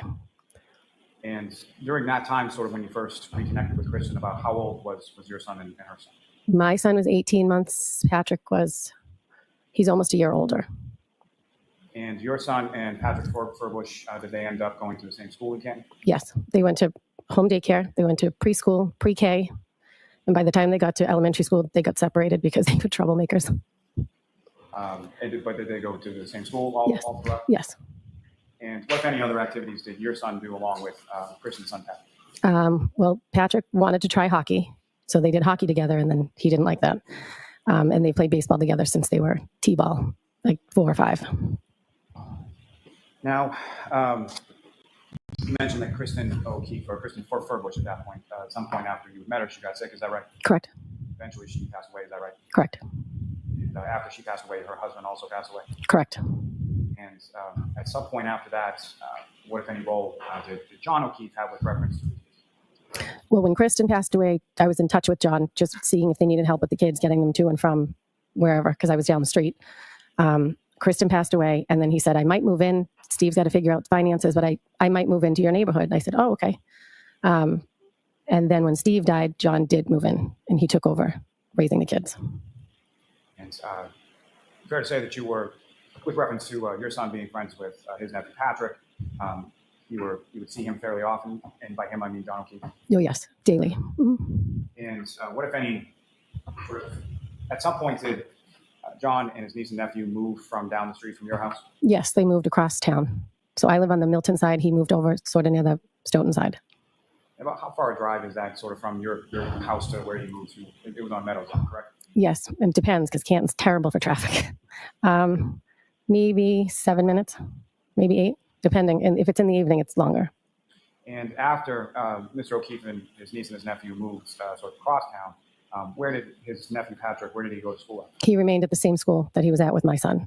So on Wednesdays, when John couldn't grab him in time because he'd be working in the city, Patrick would come home with me. You're familiar with what Mr. O'Keefe did for a living? He was a Boston police officer, but at the time he was working in an office registering sex offenders. And so you would help out as far as picking up his son. What, if any, assistance did you have with regard to his niece Kaylee as well? Say that one more time. What, if any, assistance did you have with regard to Mr. O'Keefe and his schedule with regard to his niece Kaylee as well? I didn't take care of Kaylee as much. That was sort of, there was other women, Jen McCabe, one of them. She sort of really took hold of caring for Kaylee because her daughter was friends with Kaylee, and I sort of got Patrick. So Miss Riley, you have to keep your voice up. I'm really sorry. I didn't mean to interrupt you. Sorry. And if you could keep your voice up too, okay? My apologies.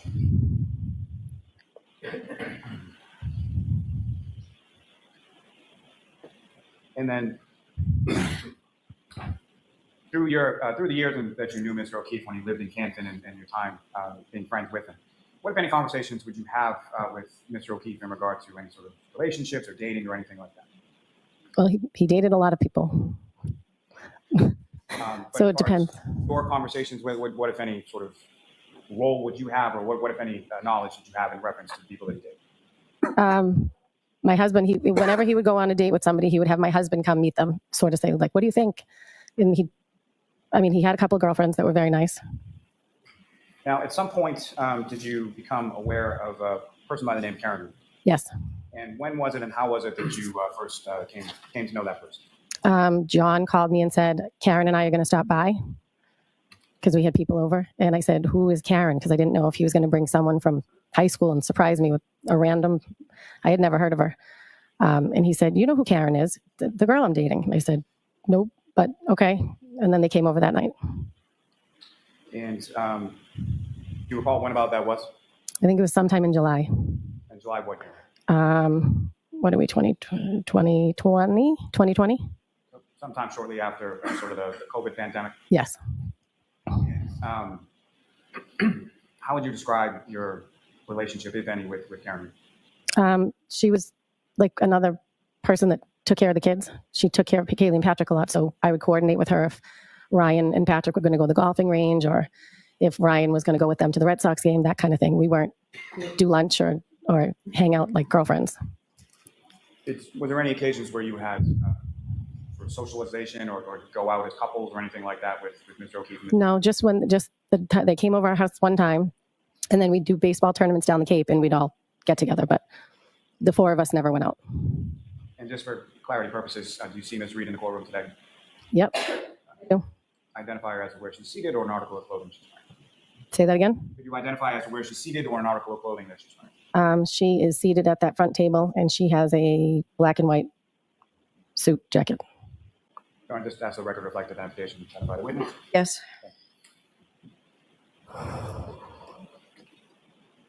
Now, coming back to that evening of the 28th, your husband went out to meet Mr. Camerano and Mr. O'Keefe, correct? Yes. And do you know about what time it was that your husband Kurt arrived home that night? Maybe around 10:30. And after he arrived home, what, if anything, specifically do you recall the two of you doing or anything before going off set? I remember sitting on the couch, and the front door is right there, and it was open, and it started to snow. It had just started to come down probably about midnight, but it was coming down fast, so you knew it was. Little snowflakes usually mean a big snowstorm. And I said, well, it's starting. So we went to bed because we knew we weren't going out anywhere. And as far as turning your attention to the next morning, at some point you awoke. Do you recall what it was that awoke you that morning on the 29th? Karen called me at 5 o'clock in the morning. And is that sort of a normal occurrence as far as Ms. Reed calling you and specifically calling you that early? No. And when you went to answer the phone, at some point did you look at sort of like the screen to your phone? I don't know. I just answered it. In a different way. As far as at some point, did you realize or did you know whether or not that call that at some point you answered, correct? Yes. And the call that you answered, do you know whether or not that was the first call Ms. Reed had placed you that morning or no? It was the second call, only from looking at my phone after, because I said, oh, shoot, she called me. She just called and I didn't. She called twice. And the phone call that you answered, about what time was that? 5 on the dot. And if you know the from looking at your phone, the phone call that you didn't wake up or didn't answer, do you know how long before that phone call was? I think it was a minute or two before. So 5 o'clock on the dot, you get a phone call, you answer it, and it's Ms. Reed, is that right? Correct. And that phone number, you had her were programmed into your phone as a contact, is that correct? Yes. And on prior occasions, had you called that number or gotten a call from that number on prior occasions? Yes. And when you got that call or made that call, who was the other person on the end that you were speaking? Say that again? Maybe a pretty simple question as far as it goes, but just with reference to any prior phone calls that you either got or received with that number that you programmed in as Karen Reed. When you spoke to someone by calling or receiving a call from that contact, who was on the other end of the call? Karen Reed. Thank you. So you answered the phone sometime right around 5 a.m. and can you describe to the jury sort of what the content of that conversation was? I answered the phone and she said, John's dead. Kerry, Kerry, Kerry. And then she hung up. And as far as her end of the conversation, did you say anything or get a chance to say anything before she hung up? No. And when she's speaking to you and saying those words to you over the phone, how loudly is she saying those words? Very loud. She woke my husband, who was sleeping. So at the time that the phone rings and you pick it up, your husband's sleeping, correct? Yes. And then afterwards, he's awake. Correct. Now, what happened then? Then I got out of bed and Kurt said, what was that? I said, I don't know. Something's happening. And I think I started getting dressed at that point because I don't know if I started getting dressed at that point or after she called back again. I tried to call her, I think a couple times back to be like, what is going on? Finally, she called me back again and she said, I'm afraid John might be dead. He might have gotten hit by a plow. He did not come home last night. I was not supposed to stay in Canton last night and he would never leave Kaylee alone. I think something happened. And do you recall earlier in the day of the 28th having any communication with either Mr. O'Keefe or Ms. Reed? I did with John. He texted me. Do you recall generally what that was about? My son got into a scuffle with some boy at school, and Patrick wasn't in school at the time. I think he went to a doctor's appointment, but Patrick got wind of it. So John was calling to see if my son was okay. Now, turning back to, again, that morning on the 29th, you called Ms. Reed a couple times. She didn't answer. Is that correct? Correct. And at some point, she called you back? Correct. And about how long was it after that initial phone call that you had where she hung up? How much time had elapsed between that call and the next one? I don't know, maybe 5 minutes. And so when she calls back, she makes those statements to you that you just testified about. And upon her making those statements, what, if anything, was your response? I said, then she said she checked Kaylee's phone to see if John had called. And I said, okay, where are you now? And she said, I'm driving. Can I come to your house? Will you drive my car? I don't remember anything from last night. We drank so much, I don't remember anything. And I said, you need to go home and be with Kaylee. If she's there by herself, I'll go look for him or something of that nature. Because I said, you're going to get a DUI. If you were drinking all night last night and you don't remember anything, you shouldn't be driving. All right. So next question, please. When you were talking to her on the phone, what, if any, observations did you make of sort of how she was speaking She was very frantic and her voice was elevated. She was very frantic.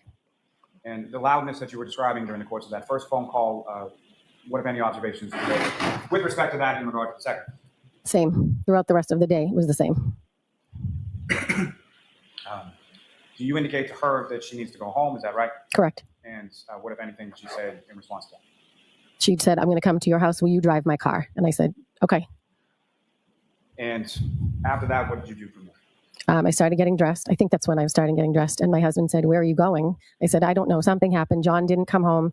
Karen's worried. So I'm going to go help her. And he said, you're not going anywhere. It's a blizzard. And I said, yes, I am. And I went downstairs. I started the car, cleared it off. And I sat there waiting and she didn't come. So I called. During the time that you're waiting in the car, do you know about how long period it was that you were waiting in the car? I would say at least 10 minutes of sitting in the car. And to that point, as far as when you went outside to the car, what, if anything, did you observe about the weather? And what, if anything, did you do with your car as you were turning it on? I cleaned the car off. I turned the car on. I got in it. And I thought to myself, well, she thinks he might have got hit by a plow or something. I'll see if there's any accidents. So I called the Canton non-emergency line. And I said, have there been any plow accidents? My friend's boyfriend didn't come home. And they said, no, there were no accidents. So then I called Good Samaritan Hospital in Milton to see if anybody had been brought in a car accident. They said no. And then finally Karen called back. Before we get to that, just in reference to, at any point in time, did you call Mr. O'Keefe? Yes. And when you called Mr. O'Keefe, were you able to speak to Mr. O'Keefe? No. Do you know how many times you called Mr. O'Keefe? My husband called him, and I think I called him. And when was that in relation to you going out to your car and clearing the car? That was when I was in the house. Karen actually said, "Can you try and call him?" And you did, and you didn't get an answer. Correct. And do you know whether or not your husband got an answer? He did not. So you go out to the car, you're waiting, and you make a phone call initially to Canton Police. Is that correct? Yes. And do you know who you spoke to at Canton Police? I believe it was Officer Good. Is that someone that you knew in any way prior to this date of January 29th? We have mutual friends, but no, I'd never met him.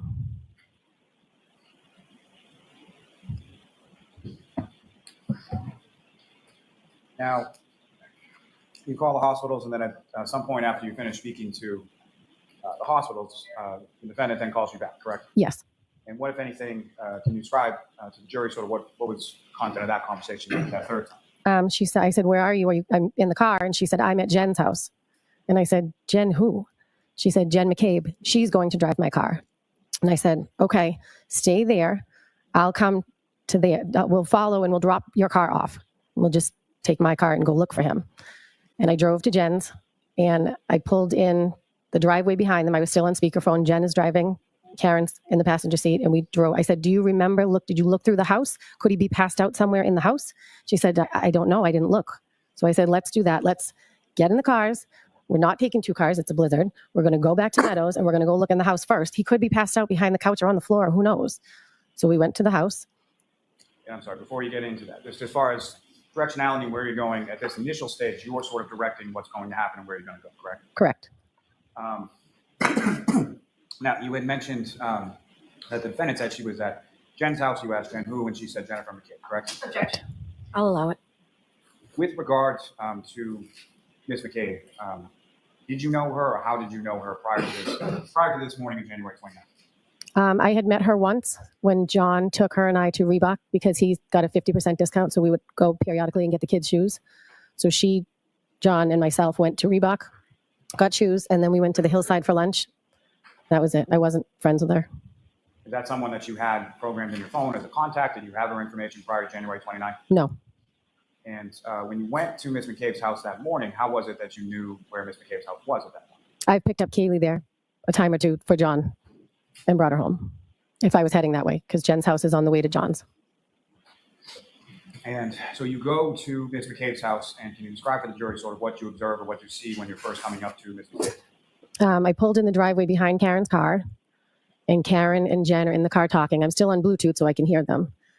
And Karen said that she remembered leaving him at Waterfall. And Jen said, "No, I saw you pull up to my sister's house."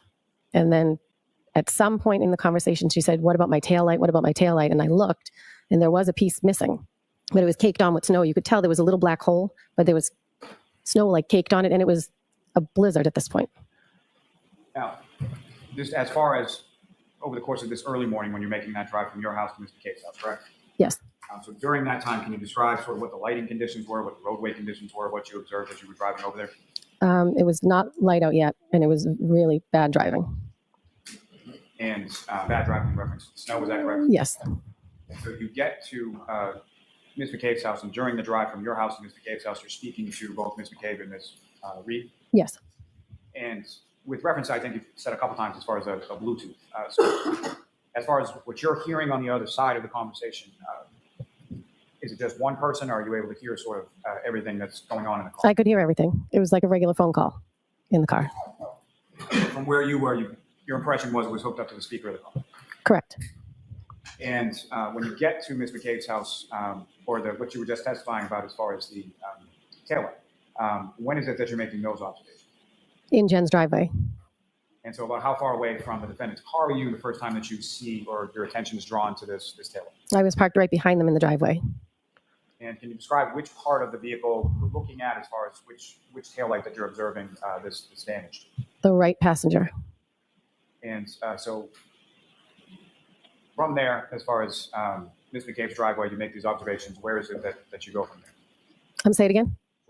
So after you're making those observations and you're overhearing that conversation, or you're having that conversation over Bluetooth, where did the three of you go?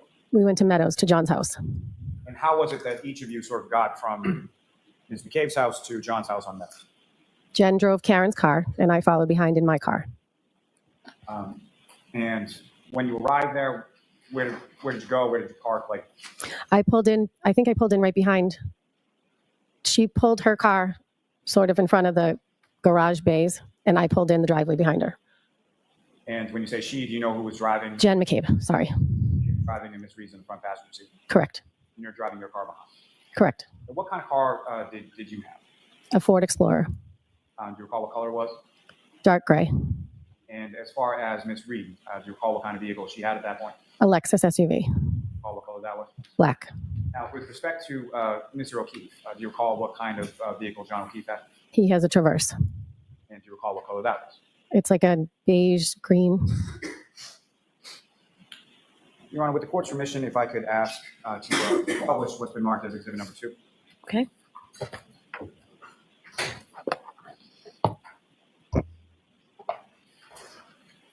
Ms. Roberts, directing your attention to the screen over here, do you recognize what is up on the screen?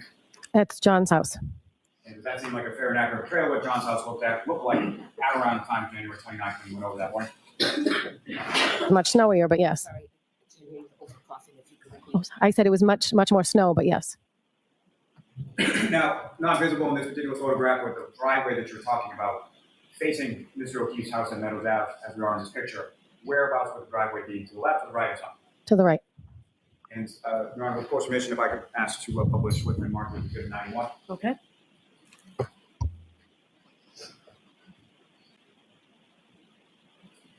And again, Ms. Roberts, do you recognize what's up on the screen? That is John's car. And what is it that's behind John's car? Behind a basketball hoop? No, I'm sorry. That's correct. Not the rear of the vehicle, but sort of in the photograph behind on the other side of the passenger side of the vehicle. Oh, the garage doors? And there are 2 garage doors, one on the left, one on the right. Is that correct? You're familiar with this house? We've been over it a number of times when Mr. O'Keefe lived there. Correct. And as far as what, if anything, were you familiar with as far as Mr. O'Keefe having regarding sort of security around his house?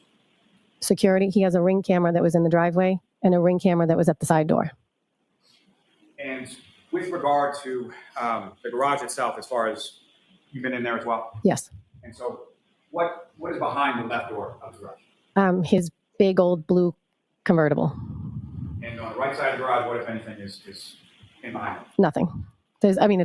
He's got all organized stuff and kids sporting. I don't know if he parked in there or not.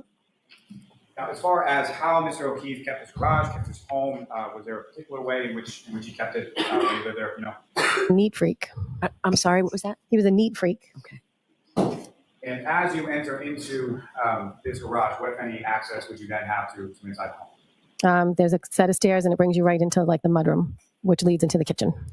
Now, when you would go over to Mr. O'Keefe's house on this occasion or any other occasion, what, if any, rules or preferences would Mr. O'Keefe have with regard to footwear? You did not wear footwear in the house. You took your shoes off. And is that something that applies to people who live there as well as people who are visiting? Yes. And how would you describe that a relatively strict rule? Yes. Now, Your Honor, with the court's permission, if I could, I'd like to publish a portion of Exhibit 6, ring video. Okay. Gentlemen, if I could have from driveway video number 154.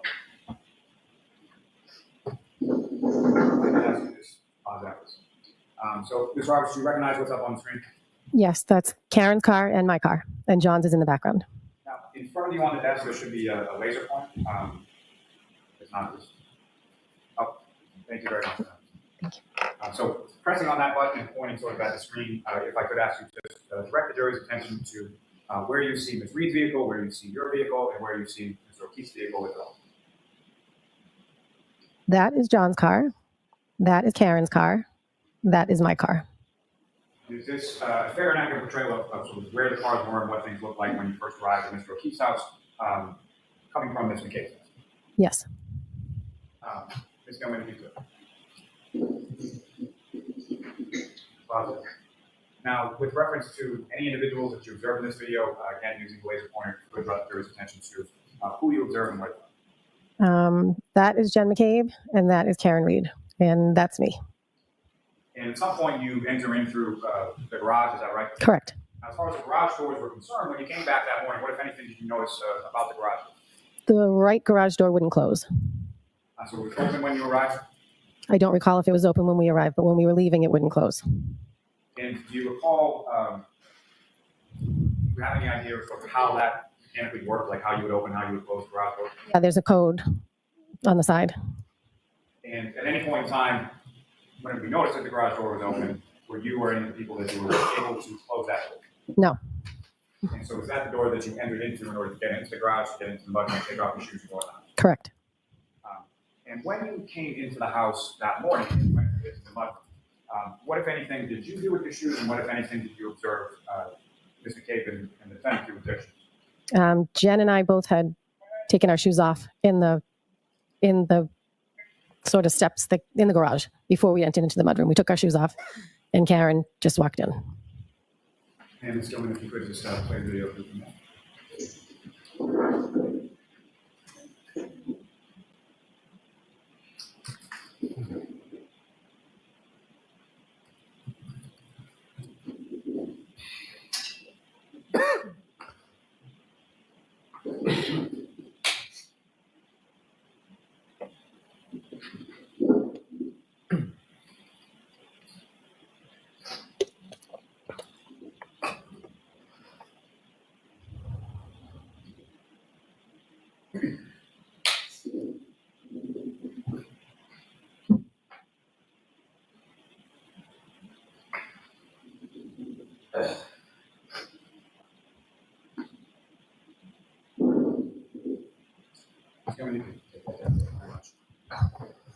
Now, Ms. Roberts, with reference to the Ring video security system that Mr. O'Keefe had at his home, if you know who had access to that? I do not. You obviously, do you know whether or not Mr. O'Keefe had access to that? He did, yes. Okay. Do you know how or what device he used in order to access it? I only know he had it on his phone How do you know he had it on his phone? because he would check it all the time to see if the kids were home or dropped off or, That's something you did in your presence? yes. Now, with regard to, at some point when you get to the home, beyond the sort of initial observations you made in Mr. Cape's driveway with regard to the right rear passenger taillight of Ms. Reed's vehicle, what, if any, other observations did you make, or what, if anything else, did you do with reference to that area of the vehicle? Karen did point it out at one point in the driveway. She said, my taillight, look at my taillight. And I looked at it and I said, you told me you don't remember anything from last night. She said, do you think I hit him? Do you think I hit him? And I said, no, I don't think you hit him. I think you probably hit something, but let's just go in the house and look for him. And so as far as your recollection is concerned, that sort of interaction that you had or looking at the taillight, when did that happen? I don't know if it was when, well, it obviously wasn't when we got there. It was what must have been when we were leaving to go out to look for him. When you what? I'm sorry. I wasn't sure if it was when we arrived or when we were leaving to go back out and look for him. But now that I've seen the video, it's obviously when we came back out of the house. Okay. And who was present for that? Who was present? Yes. Jen McCabe, Karen Reed, and myself. And as far as where Ms. McCabe parked that vehicle, at any point in time that you were at the house, did that vehicle move at all? And by that vehicle, I mean Ms. Reed's vehicle. I don't think so. So where it's parked in that video is essentially where it stayed as far as you know. I believe so. Now, with reference to those observations or when you were looking at the rear passenger taillight area of Ms. Reed's vehicle, how close to the vehicle were you when you were making those observations? Right in front of it. There was one piece, like a rectangle encapsulated, like whatever was broken. I remember there was one piece of metal sort of sticking out. So if it was an encasement for a light of some sort, I remember looking at it and the piece was sort of sticking out and I thought someone's going to catch their sleeve on that or something. And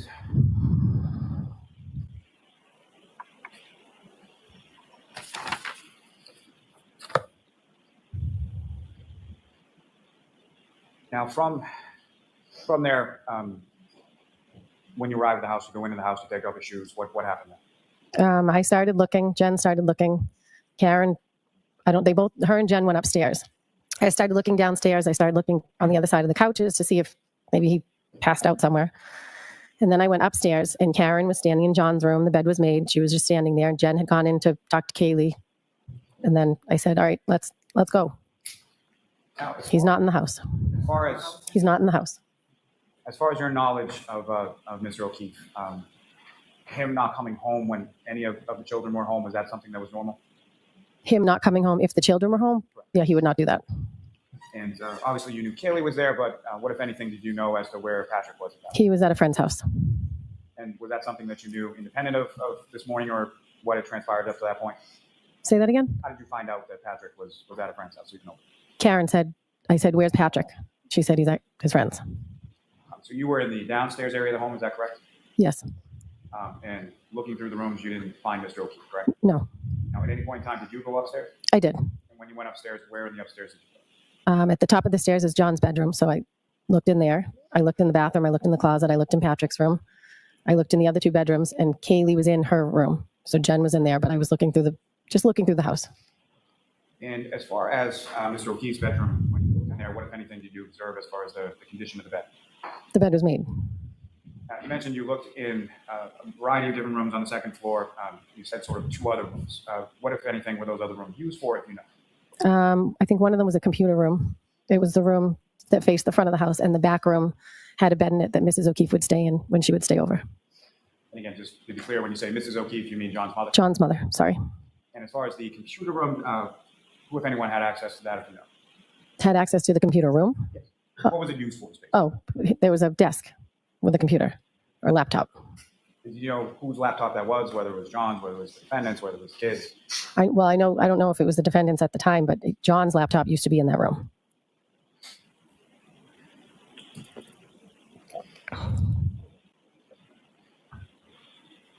Your Honor, with the court's permission, I would ask if I could publish just a couple more photos on the screen for Mr. Roberts. Okay. Ms. Gilman, if I could start with Exhibit 92.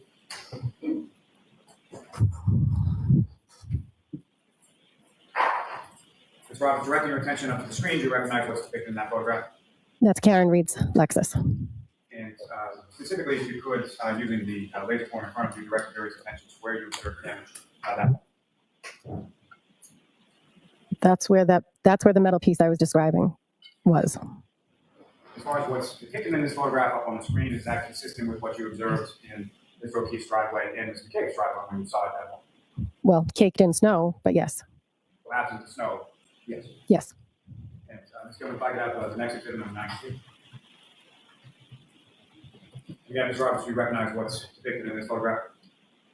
Yes. Essentially a closer-up image of the same area, correct? Yes.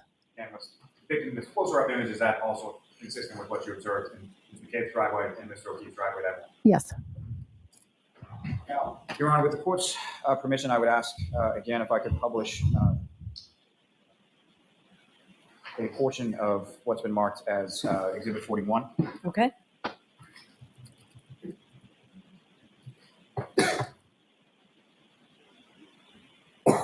And Ms. Gilman, if I could ask you to fast forward to about 2 hours, 9 minutes, and 30 seconds. So you could play from there.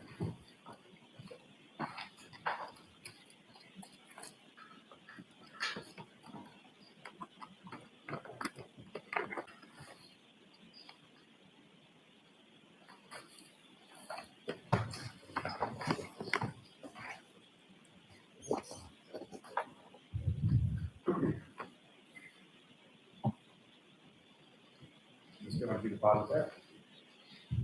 Ms. Roberts, directing your attention up to the screen, do you recognize what's on the pause portion of the screen from this video? That's John's house. And Ms. Gilman, if you could press that again.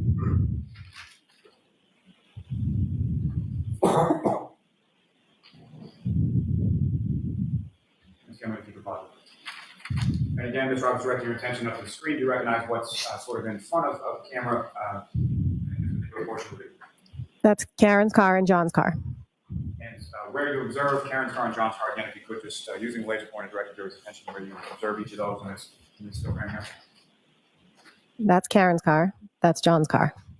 And are those essentially the same positions that you were talking about that the jury saw earlier in the ring video from Mr. O'Keefe's house?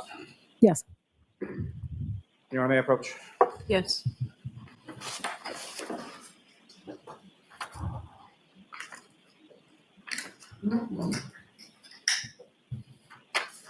Do you want this up on the screen or down? Up for now. Okay. But just for a moment.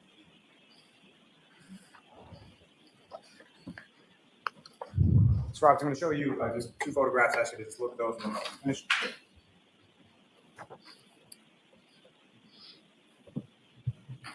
Okay. And do you recognize those? Or do you recognize what's depicted in them? Do I recognize what? What's depicted in each of those photographs? Karen's car. And may I approach, Your Honor? Yes. I will seek to introduce and admit as the next exhibits. Okay, is there any objection? No objection. All right, thank you. Your Honor, while those are being marked, may we approach? Hold on. Sidebar. Yes, please. Okay.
Your Honor, with court's permission, I would ask to publish first what's been marked as Exhibit 101. Okay.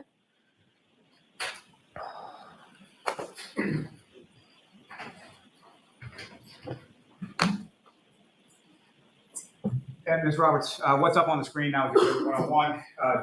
You indicated that's Ms. Reed's vehicle in the same position where Mr. McCabe left the car from the front, correct? Yes. This is appeared to be a still shot from the same video that you just saw in the prior. Yes. Ms. Dillon, if I could have Exhibit 102 now.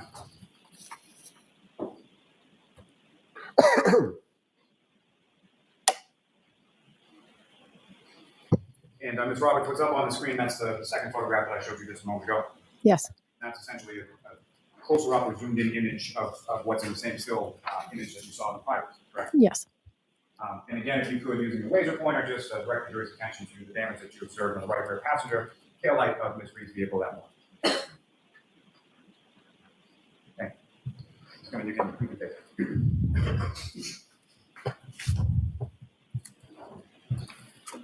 Now you go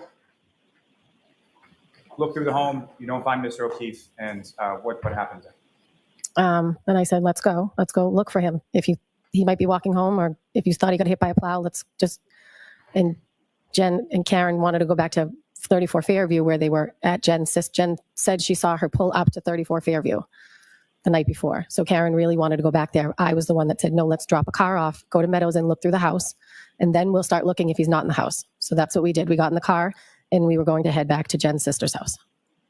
And so this conversation, as far as the defendant, as you're testifying, really wanting to go to Fairview, when did that occur in relation to when you got to Mr. O'Keefe's? On the way from Jen McCabe's house to John's house in the car. So this is over the Bluetooth as you're driving? Yes. Karen said, I left him at Waterfall. And Jen said, no, I saw you pull up in front of my sister's. And so after coming out of Mr. O'Keefe's house, do you exit the same way that you entered? Yes. Come out the garage door, get into your car? Yes. And if you could describe to the jury sort of where was everybody seated in your car when you did it? I was driving. Karen was in the back seat and Jen was in the passenger seat. And as far as Ms. McCabe's sister's house, at the time, did you know where that was or who her sister was or anything like that? I didn't even know she had a sister. And you know about how long a drive or how far a drive or what the route was that you took going from Meadows to her sister's house? I think we went main roads because we were looking to see. I mean, I don't know what we were looking for, but we were looking for him. I don't know if we thought he was walking home or if he got hit by a plow. So we went main roads. We pulled out, I think we went Bolivar Street, and then Jen was giving directions because I didn't know where we were going. And to be clear, Bolivar Street, you're talking about, that's Bolivar? Yes, And so then Ms. McCabe is then giving you directions as you're driving, correct? correct. Now, as you're driving, again, as far as what, if anything, did you see as far as plows or how were the roads treated at that time? What, if anything, did you observe in reference to that? It was bad driving. There were plows out, but it was really bad driving. And the visibility as you were driving from Mr. O'Keefe's house to Ms. McCabe's sister's house, how would you describe the visibility? It was very poor. It was in the middle of a blizzard. Now, when you get to the street, at some point you're directed by Ms. McCabe to Fairview Road, correct? Correct. And when you get to Fairview Road, do you recall whether or not you took a left or a right, or how did you come onto Fairview Road? Off of Chapman Street, I took a right onto Fairview. You took a right from Chapman onto Fairview. Correct. And as you're coming down Fairview Road, what, if anything, did you note or observe as far as the sort of elevation of the roadway? You go downhill. Do you go downhill? Yes. This particular area of Canton, obviously you've lived in Canton for several years. Are you somewhat familiar with this area of Canton? Yeah. And how is it that you were familiar with the area of Canton prior to this date if you've never been to Ms. McCabe's sister's house? The commuter rail is right near there that I would take to work. Are there any schools in that area as well? Yes, the John F. Kennedy School. And you mentioned that your son played baseball, correct? Yes, and Ball field. my son and John's nephew also went to the home daycare across the street from the JFK. Now, Your Honor, with the court's permission, I would ask to just publish a brief portion of what's been marked as Exhibit 12. Okay.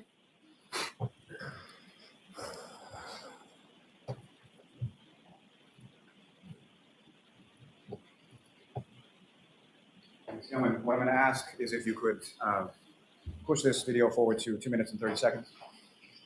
I'm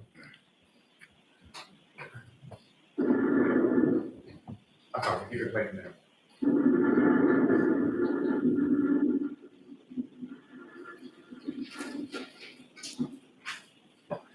I could ask him to stop right there. Mr. Roberts, from what you've seen on the video, as far as what's depicted in this video, is that a fair and accurate portrayal or consistent with what you observed that morning as you were driving around going from Mr. O'Keefe's house to Ms. McCabe's sister's house? Yes. And the turn that this vehicle is taking at this point in the video, about 2 minutes and 40 seconds in, you recognize what street that vehicle is turning onto? I believe it's Fairview. And Ms. Gilman, if you could.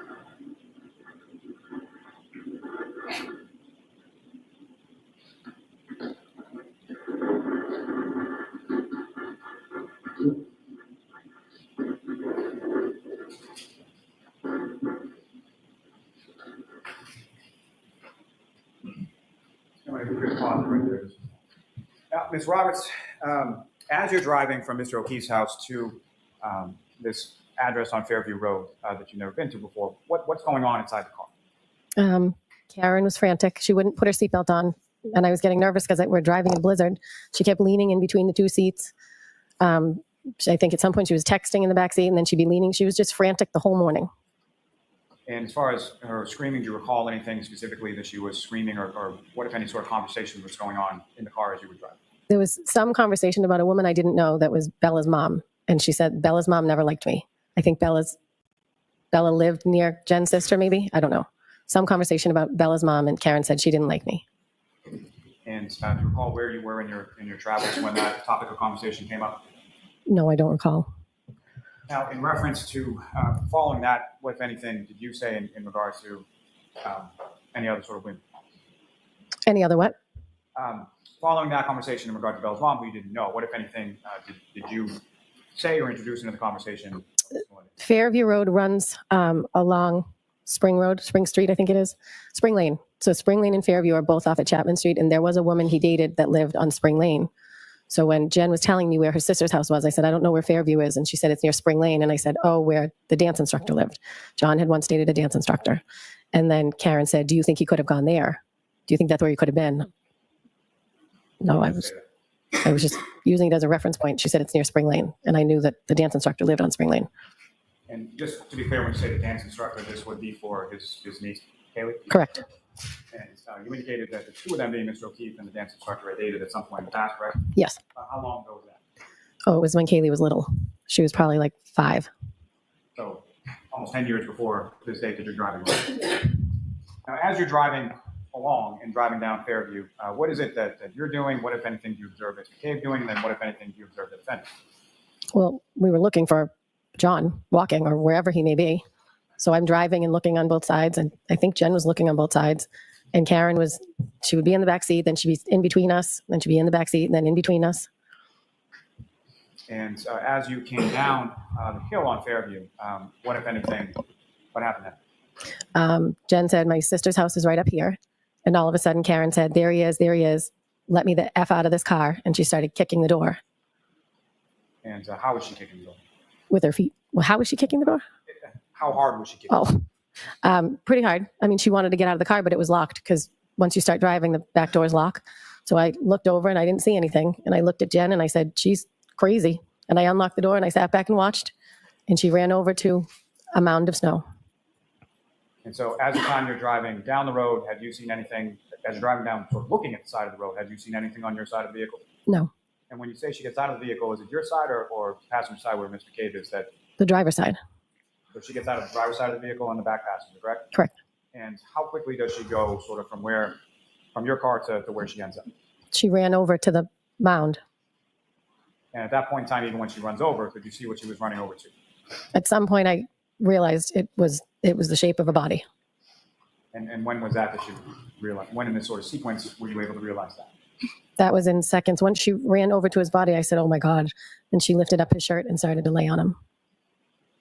And when you stopped to let her out, where were you in relation to that mound of snow or what you learned? I think my car was like in the middle of the road. I just stopped. And in relation to where the mound of snow was, had you driven past it at that point? So where was it? Yes. So it was located behind your vehicle? Yeah. Ms. Gilman, if you could, I would ask just let's plan on that for about 6 minutes and 30 seconds.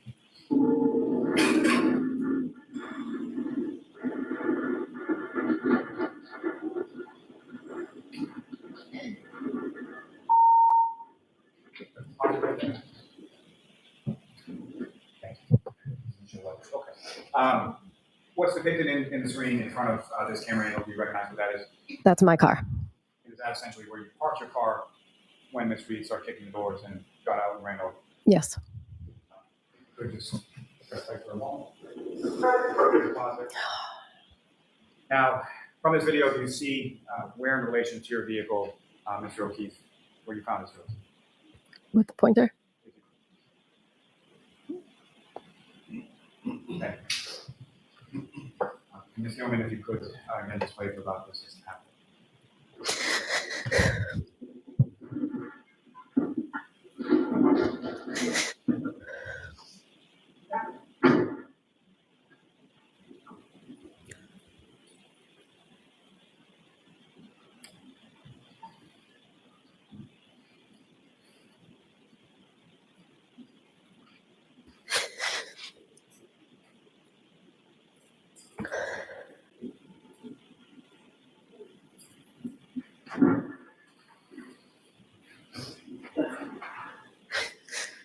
You got a problem?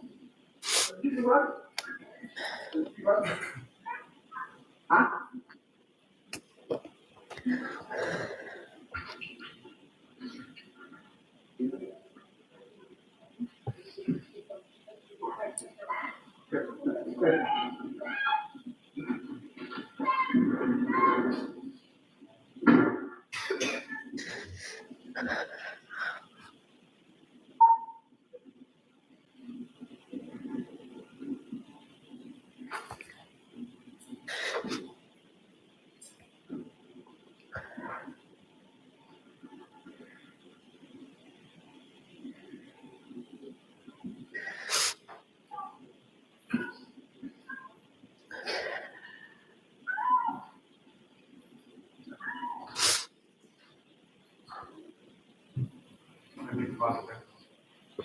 individuals on screen again.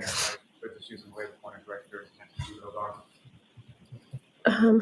That is Jen McCabe. That's Karen Reed. That's me. Just gonna play again.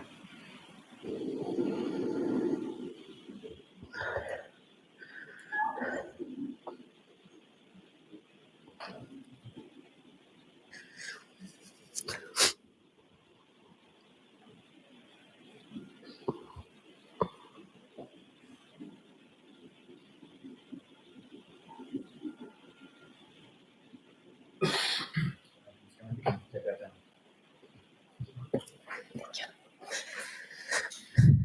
Roberts, in relation to what you just saw in the video, as far as at some point the rear sort of tailgate or hatchback on your SUV, that was in the up position, is that correct? Yes, And do you recall why that was?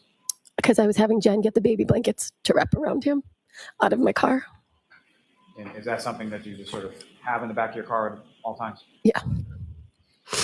Now, at any point in time in that sequence, did you call anybody or have any sort of phone calls that you made that went to voicemail at that time? Did I? Yes. I don't know. And so nothing that you recall, is that correct? Correct. And did you observe Ms. McCabe make any phone calls that just sort of went to voicemail and she left her phone in your car? Objection. Sustained. Let me take it back, sort of when you're pulling. So as far as the conditions when you pull up and the defendant's banging on the door and gets out and runs over to Mr. O'Keefe, what's depicted in that video, obviously without your vehicle being in the middle of the roadway, is that a fair and accurate portrayal of what the road looked like and sort of what you saw upon your arrival? Yes. So after the defendant gets out of the vehicle, what did you do? Where did you go?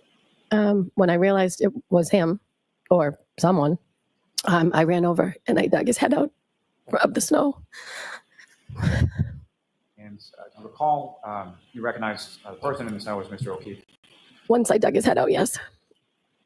And do you recall how his body was positioned as far as how was he on his stomach, on his back, on his side? He was on his back, And so you brushed some snow away from his head, is that correct? off his face.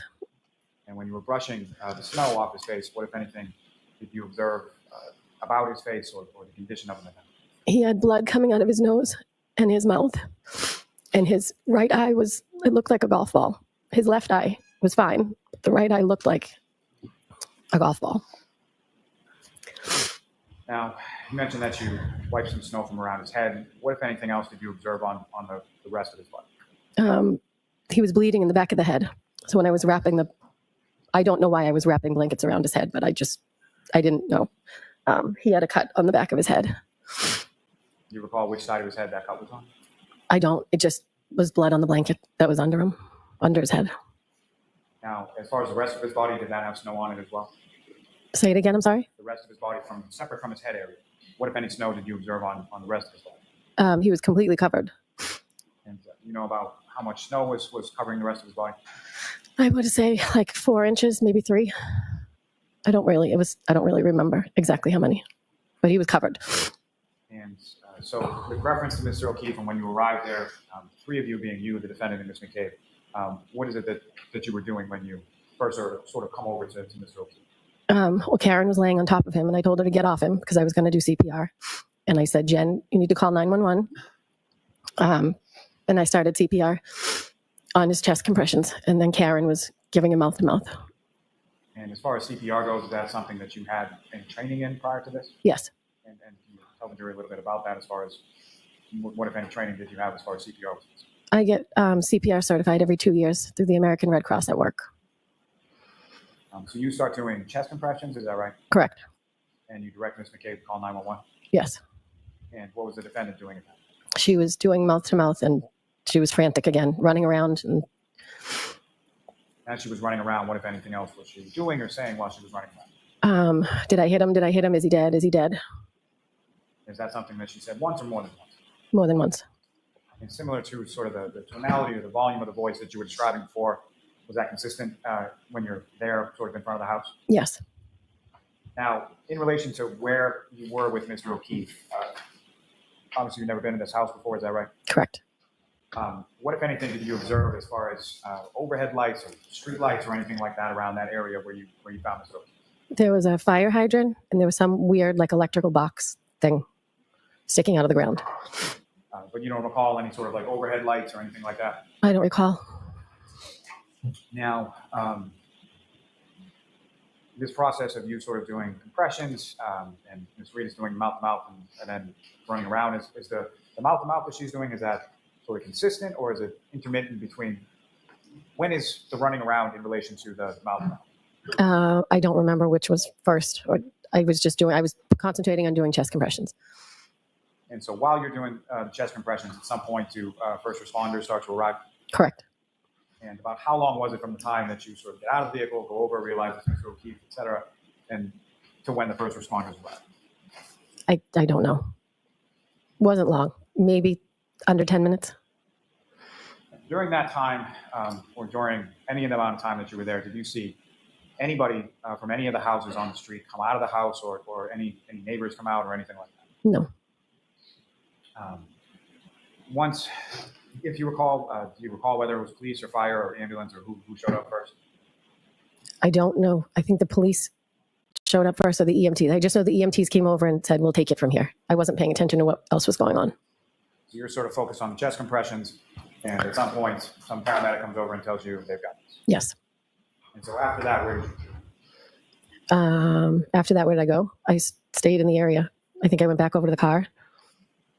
And as paramedics are working on John, you're over by your vehicle, correct? I think so. And so where was, what were you doing and where was Ms. McCabe and where was the defendant at that? Karen was running around the body while the EMTs were trying to work on him. She was just frantic. And so you're over by the car and Ms. Reed is running around over where Mr. O'Keefe is? Yes. Where was Ms. McCabe? I don't know. She was somewhere around the car. Closer to you than to where Mr. O'Keefe was? I don't know. Where Mr. O'Keefe was, if you know, where was he in relation to the roadway or the paved sort of pathway of Fairview Road? I don't know because you couldn't tell which was the road and which was the grass. Like you couldn't tell where the road began and ended. So I don't know.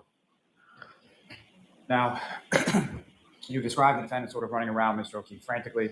What, if anything, was she saying at that point? Is he dead? Is he dead? Is he dead? And that sort of phraseology or the way she put that, was that consistent throughout? Is that how she stated it? Yes. And again, in that same sort of loud volume voice at the time? Yes. Now, at some point, Mr. O'Keefe is taken from where he is by the paramedics to an ambulance, correct? Yes. And as he's being taken off the ground, what, if anything, did you observe in that area? His phone was under him and it was grass. Now, as far as the grass that you observed, how is that in relation to sort of the rest of the area where Mr. O'Keefe was? Everything else had snow. So everything else is covered in snow, and when he's lifted off the ground underneath his body, is that where the grass is? Yes. And his phone was where in relation to his body? As far as when he's lifted up, what part of his body had been open? Like maybe his shoulder, maybe it was like his back. So when they lifted him up, it was under where like his, whatever that, the right side of his back. And what I'm asking is basically sort of up towards his shoulder blade or down towards his lower back, if you. In the middle. And when you saw the phone on the grass, what, if anything, did you do with Mr. O'Keefe's phone? I picked it up. I put it in my pocket. And at some point, one of the first responders asked if I had it. I handed it over. Do you recall who that first responder was? No. Do you recall even whether it was a police officer, a firefighter, or a paramedic? No. Now, as Mr. O'Keefe is being taken from where he was located when found him to the ambulance, what happens then? What goes on from that? At some point, Officer Good told Karen to calm down because she was frantic. And at some point, Jen and Karen were in the back of a police cruiser to warm up.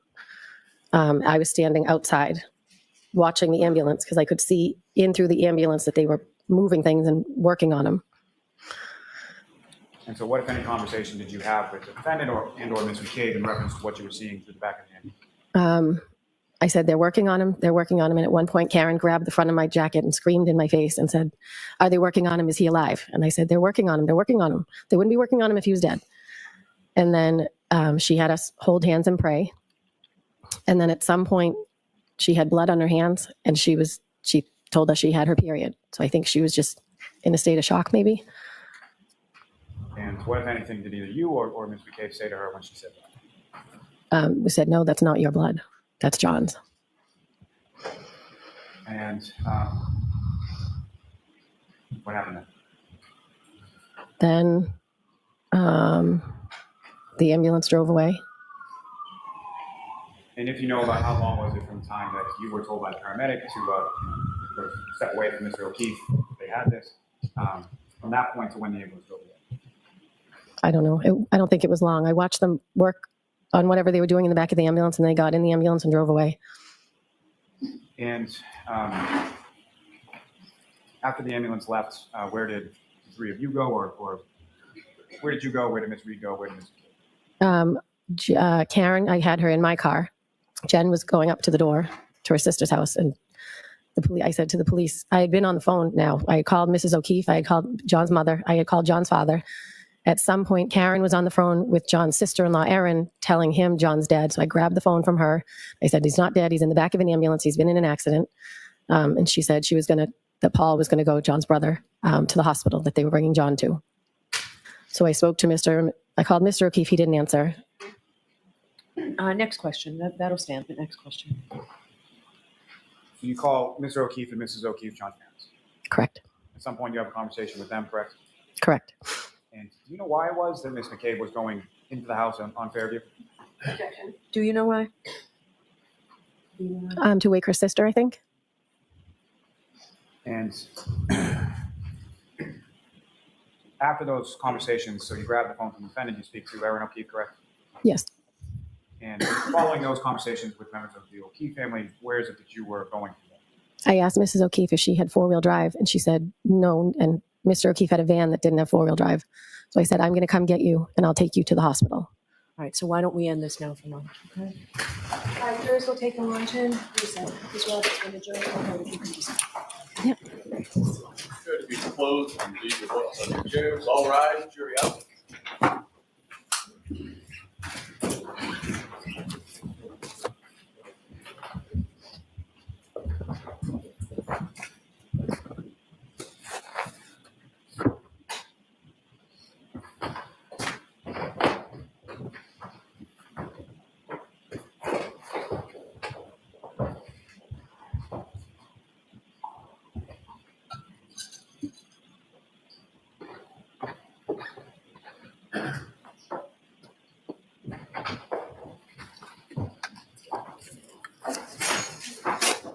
Goodbye.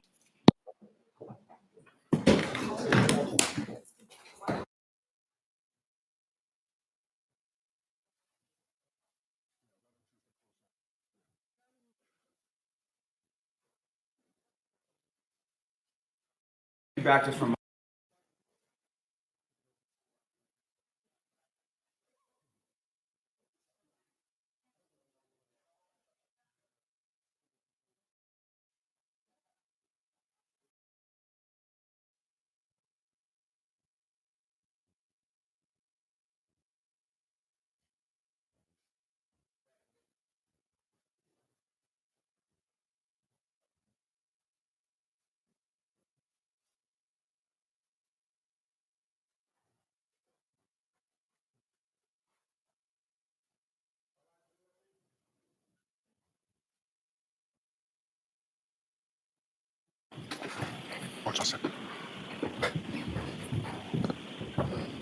For the back session, may be seated.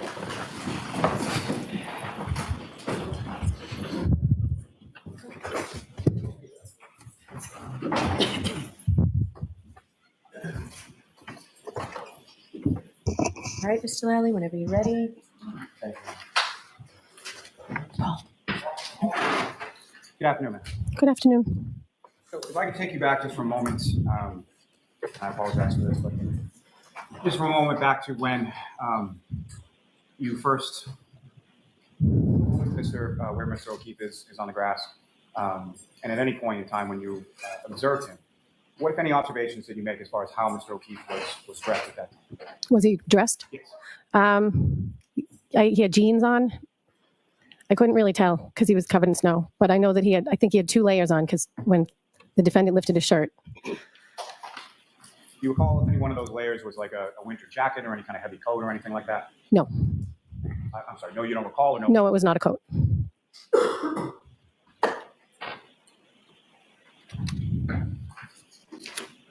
Now, to take you back to when you were in front of the house and Mr. O'Keefe is in the back of the ambulance, and at some point in time that ambulance leaves, is that correct? Correct. And do you know where the ambulance was going? Good Samaritan Hospital. And following that, you mentioned that Mr. McCabe went inside the house, correct? Yes. And do you recall what it was that caused her to go inside the house? No, I'll allow that. Not what anyone said. I think she was going to wake her sister. And after that, was there anybody else that beyond sort of first responders or police officers, things like that, any other sort of civilian people show up that you recall? Matt showed up at some point. Jen's husband, Matt. And that was before you left, is that correct? Yes. And just to be clear, you had, we'll get to this more in a moment, but you had left from the house once, come back, and then left again? Yes. And when her husband, Matt McCabe, showed up, which of those times was that, if you recall? I think he was there when I left the first time. And did you have any conversation with him? I just said, he said, I said, I'm going to get the O'Keefes. He said, do you want me to come with you? And I said, no. So he went in the house. And when you left, who, if anyone, initially when you left, who, if anyone, left with you? I left with Karen Reed. And as you're leaving your car, you're driving, is that correct? Yes. Where's Miss Reed in the car at that point? Say it again? Where was Miss Reed in your car at that point? In the passenger seat. And as you were leaving, what, if anything, were the two of you doing or talking about, or what was going on when you left that first? As we were leaving, she was saying to me, if anything happens to John, I'm going to kill myself. You need to take care of these kids. And how did you respond to that? He's not going to die. No one's doing anything of that nature. Or something of that nature, I said.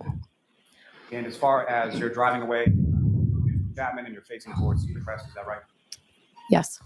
And so when you left, are you following in that sort of same direction towards Cedar Crest? I took a right onto Cedar Crest.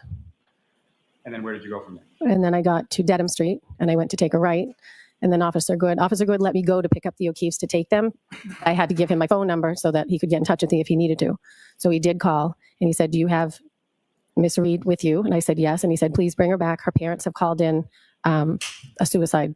They said she's saying she's suicidal, so they want her to be sectioned. And so coming back to that in a moment, but before you went and left the scene, you hadn't talked to any police officers or anything at that time, correct? No, other than my name and phone number, but no. So you gave them your information and then said, I have to go pick up the O'Keefes. Yes. So you get that call from Officer Good, and then you come back to the house, is that right? Yes. And during any of that time, you recall the defendants, I know you had mentioned she spoke to Erin O'Keefe. Was there anybody else that the defendant spoke to or talked to while you were with her in the car? She spoke to her mother. And then I ended up taking the phone and speaking to her mother, and I gave her my phone number, and I said, I'm going to go to the hospital. She said, please make sure she does not have her purse. She has medication in her purse I don't want her to take. And then when you arrived back at the scene, what happened then? She just got out of the car and walked to the ambulance. And who, if anyone, did she walk in? By she, you mean the defendant? I'm sorry, yes. And who, if anyone, did the defendant walk from your car to the ambulance with? She just walked. I think she just walked by herself. I had her phone because I had been talking to her mother. So then one of the first responders came over and said, do you have her phone? And I said, yes. Her mother said, make sure she does not have her purse. And then following that conversation with one of the first responders, where did you go from there? I went to go pick up the O'Keefes. And as far as your drive from Canton, you went to, where do the O'Keefes live? Braintree. So your drive from Canton to Braintree and then subsequently from Braintree to Brockton, what, if anything, did you observe about sort of the driving conditions at that point? I was actually on the phone with Katie Camerano, and I did a complete spun a couple times on 93 right near the Braintree exit, so that when I got to the O'Keefes, that we went back roads to Brockton because I didn't want to go on the highway. And as far as the O'Keefes, as far as in your car from Braintree to Brockton, that was both John's mother and father? Correct. And at some point you get to the Good Samaritan Hospital in Brockton, correct? Correct. And do you know about what time it was that you got there? I don't know. When you arrived, where is it that you and the O'Keefes sort of go within the hospital? John's brother Paul had already arrived, and then we all walked in. We were in the waiting area, John's cousin actually works on the switchboard. We had been talking to her on the way in because with COVID restrictions, we didn't know if we were going to be able to get in or, so she had come out from the switchboard, her office, because she knew there had been an accident. So she came out to greet her family. And then I asked her to take me to the bathroom to clean up and to the chapel. And why was it that you had to go clean up? Say it again. Why was it that you had to go clean up? Because I had blood on my hands. Now, Ms. Roberts, you mentioned that during part of the drive from Canton to Braintree, you spoke to Ms. Camerano, correct? Yes. And during either that drive or the subsequent drive from Braintree to Brockton, who, if anyone else, did you speak to over the phone? And Karen called me repeatedly from the ambulance asking if I was going to come to the hospital. And she called when the O'Keefes were in the car and said she dropped him off at a party. And Mrs. O'Keefe said, "You just left him." And Mr. O'Keefe said, "Leave her alone. She's been through enough." She called a few times while we were on the ride. And then she called a lot when we were at the hospital asking if I knew anything, if he was dead, is he dead? She would hang up and then call back, hang up and then call back. And if you know about how many times was that? At least 10. And that same sort of phraseology that she was using on scene as far as it's dead, she repeated that in the phone calls at the hospital. Yes. Now, once you arrive at the hospital and you're able to clean up a little bit, where did you go from there? What happened? I went to the chapel and I said a prayer. And then I went in and talked to John's cousin, and she said that Dr. Rice was going to ask to meet with the family and that they would be told how John was doing and that they would bring John's family back to see John. So when I came out, they were being called in by Dr. Rice, and I sat in the waiting area. And after some period of time sitting in the waiting area, what happened then? Mrs. O'Keefe came out and told me John was gone. And then she asked if I wanted to see him. So I did, because I figured it would be better than when I last saw him. Maybe he was cleaned up, but it was not. It was worse. Sorry, ma'am, but as far as say that it was worse, back into a room where John was, is that right? Yes. And what did you see? He was in a neck brace, and both eyes were huge. Whereas when I found him, it was only one, but they were like black, almost like filled with, I don't know, blood or fluid. They were huge. Beyond what you observed in his eyes, what, if anything else, did you see on John's body as you were? He had scratches on his arm. Do you recall which arm it was? His right arm. Do you recall where on his arm? Like here. Does that record reflect that the witness is pointing to her forearm? Yes.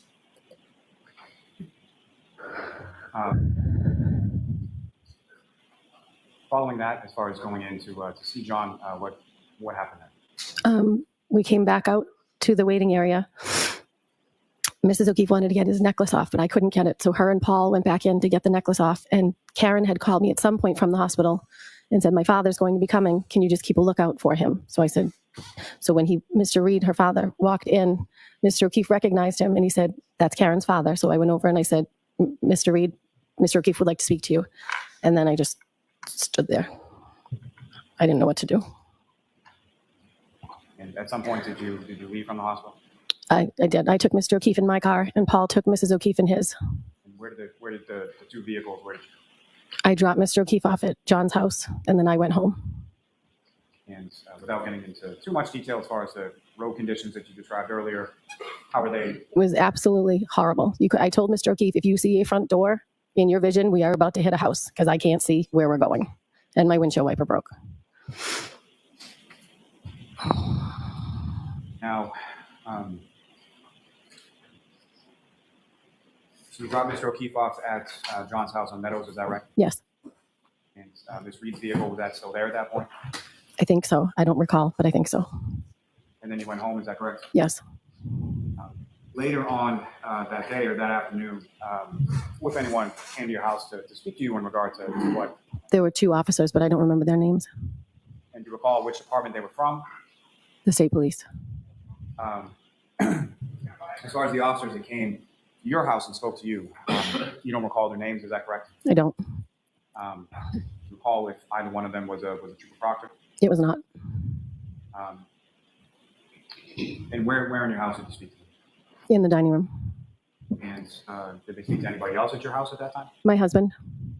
And as far as when they spoke to you and they spoke to your husband, where were you? Starting with yourself, do you know where your husband was when the troopers were speaking to you? I don't know where he was, but he wasn't in the room with me. And same as far as when the troopers were speaking with your husband, where were you? I was not in the room. Following that, did you have occasion to speak to any other troopers or members of the state police at any point in time afterward? I've only spoken to Michael Proctor one time. It was from Jen's house. And when was that? If you know? I don't know, maybe a couple of days later, because Jen and I were re-going over what everything had happened. Mrs. O'Keefe had advised us to make a timeline because she said this could be a while. You guys aren't going to remember something years from now. So sit down, write down what you remember. And I, at that point, said, when she first called, she said he was dead. And Jen said, I don't think you've told them that. So Michael Proctor called, or she was on the phone with him, or I don't even know. And I said, could I speak to him? So I told him so that somebody had it documented. So as far as Trooper Proctor was concerned, that phone conversation, is that the only contact that you had with Trooper Proctor? Yes. And if you recall, was it February 1st or so that you met with some troopers at Mr. Cabe's house? State Trooper who? At some point, did you meet with troopers at Mr. Cabe's house? Yes. And if you know, was that on or around a couple days later, like February 1st or so? Yeah, maybe. I don't know. I can't be sure. Were either of those troopers that you met at Mr. Cabe's house, were either of those troopers Trooper Proctor? No. And do you recall where within Mr. Cabe's house you spoke to them? In the living room. And beyond yourself and the troopers that you spoke to, was there anybody else in the room with you when you spoke to them? No. At some point, either then or subsequent to then, was there any request made by any trooper from the state police in regard to your cell phone? To my cell phone, yes. And do you recall if it was that date or a later date? It was not that day. I think it was the next day. It was within the next 2 days. They wanted to clone my phone. And did they advise you of anything or give you any form that you had to fill out and execute prior to doing that? Yes, I had to fill out a form. And as far as your phone was concerned, were there any restrictions or anything that you gave to them as far as what they could look at or what they could clone or what they could do with your phone? No. And as far as how sort of that process works, as far as the cell phone extraction or anything, do you know anything about that? No. And do you recall how long it was that you were without your phone at the time you handed it over to them whenever you got it back? Well, they took both of our phones at the same time, and we didn't get them back for like 7 or 8 hours. And just to be clear, when you say both of our phones, you're Jen's phone and my phone.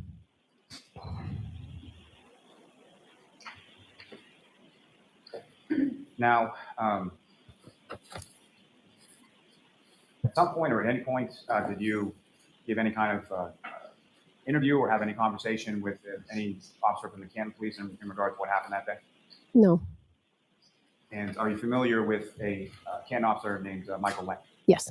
How do you know? My daughter and his daughter are friends. So beyond your daughters being friends, is that someone that you know or that you socialize with or anything like that? No, I mean, they've come over to my house, his wife and him, one time, but we don't hang out with him socially. His wife and I are friends. Now, at some point around this date, around January 29th, let me ask you, turning to the next day of January 30th, do you recall what you did that day? We went over to the O'Keefe's house, my daughter, Jen, and Jen's daughter, and myself. And following that, do you recall where you went? My daughter wanted to get dropped off to her friend's house at Mike Link's. And so after leaving the O'Keefe's house, is it still the same as far as yourself, your daughter, Ms. McCabe, and her daughter? Her daughter stayed at the O'Keefe's. And as far as Ms. McCabe was concerned, was it after dropping your daughter off, did you go anywhere with Ms. McCabe after that? I just stopped at Mike Lang's house, I think, and then we went home. And so when you got to your daughter's friend's house, who, if anyone, did you speak with? Mike's wife came out to the car to see how I was and how the O'Keefes were, and so she talked to us for a little, just asking how everyone was. And if you know, ma'am, do you know about how long that conversation was? I mean, I'm a talker, so it's probably a while. I'd say at least 45 minutes. Was that a conversation like through the window, or did she get in the car? You know, I think she got in the car. She was in the back seat because it was freezing. From that conversation, do you recall anything beyond sort of how people were doing or anything? Did you discuss anything about sort of what you had seen or what you had heard the day before on the 29th? I don't recall. It was just a regular conversation. Well, not regular, obviously, but she was more concerned how the O'Keefes were doing, how the kids were doing. And then after you left from the Lang's house, where did you go? Where did you and Ms. McCabe go? I don't know. I'm assuming home.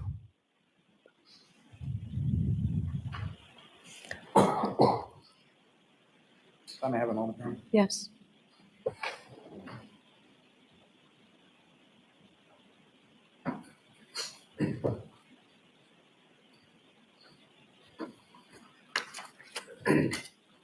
May we approach this briefly? Okay.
Sorry, Your Honor, one moment.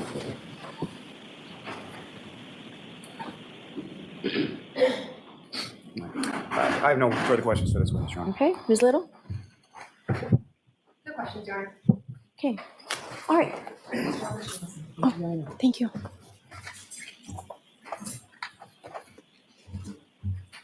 Your next witness, Mr. Lally? Yes, Your Honor, the Commonwealth will call Ms. Laura Sullivan to the stand.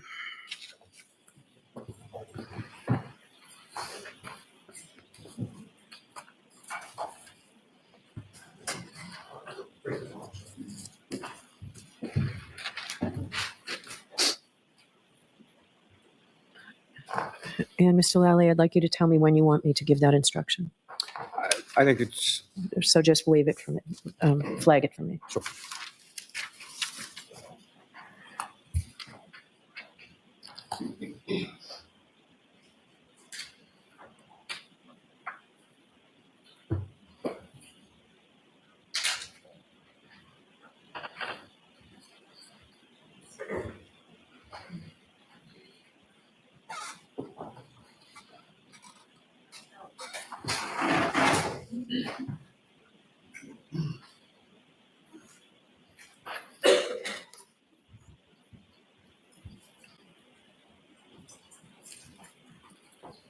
Step up.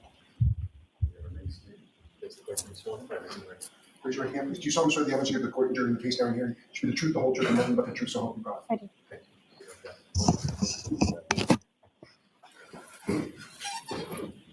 All right, Mr. Lally, whenever you're ready. Good afternoon, ma'am. Good afternoon. Could you please state your name and spell your last name?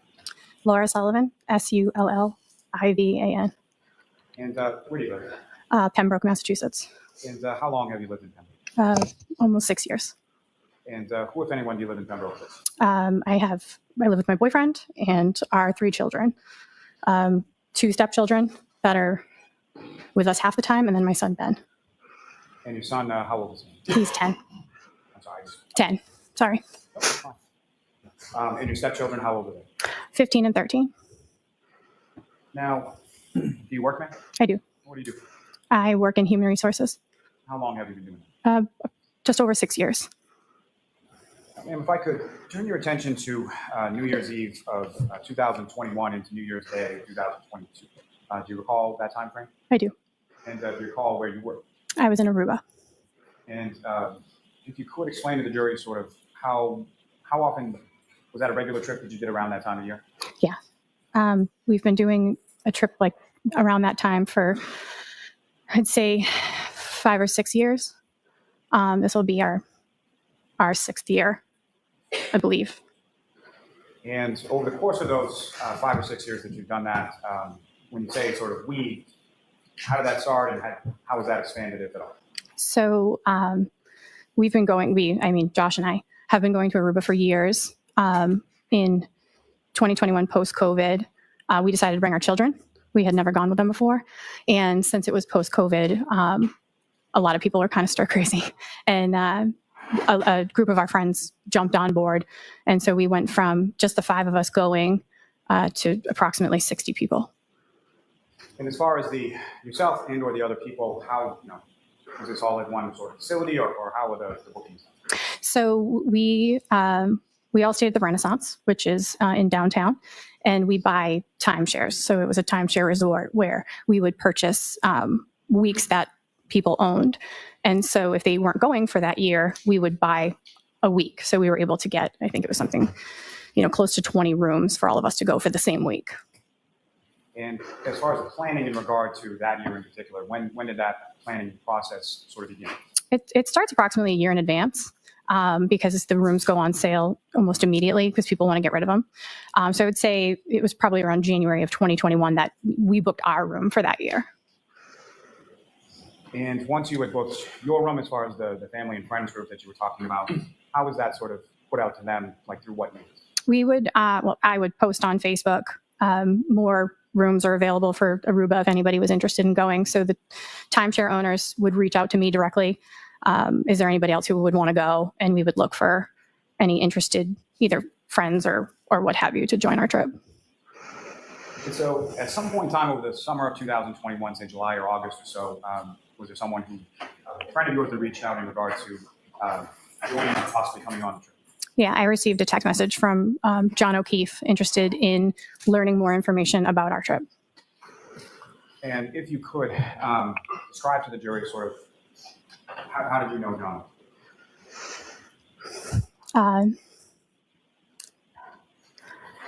I met John in May of 2013. I met him at a bar in South Boston he was with Pat Rogers at the time. Post meeting John, I started dating Pat, and my son's father is Pat Rogers. And Stop you there just yep. a moment. So as far as John O'Keefe and your son's father, Pat Rogers, did you know, or did you come to know sort of what they did for a living? Yeah, they were both Boston police officers. And did you know sort of what the relationship was beyond co-workers of Mr. O'Keefe and his brother? Yeah. They were best friends. So at some point following that meeting in 2013, you began dating Mr. Rogers, is that right? Correct. And what happened?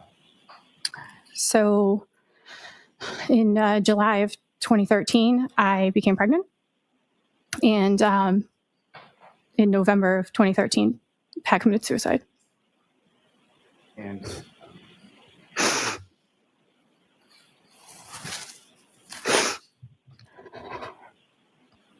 okay? Yeah.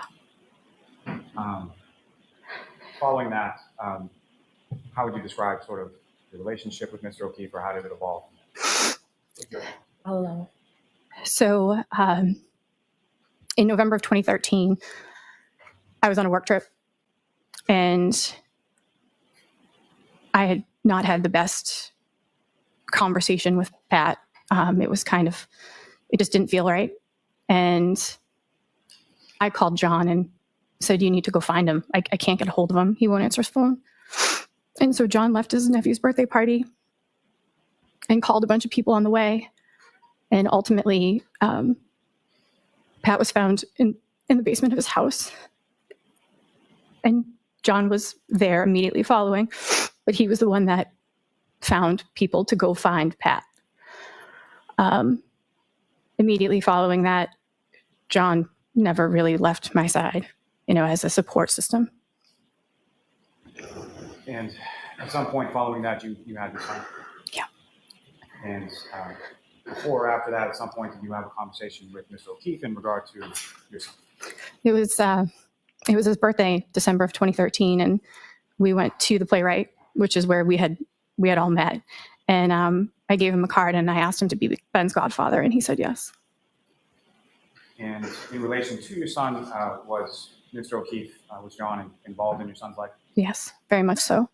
And how so? He was every birthday, Christmas, He was always in contact. He was the first person in my delivery room after I gave birth. He was a constant. He was a connection to Pat, and always making sure that, you know, Ben was taken care of in the sense of, you know, being there to tell stories or what have you from his relationship with Pat. And through sort of his relationship with you and your son, Mr. O'Keefe also become familiar with your family as well? Yeah. Yep. And in regard to your family, was there some kind of term or how would they refer to Mr. O'Keefe? The Godfather.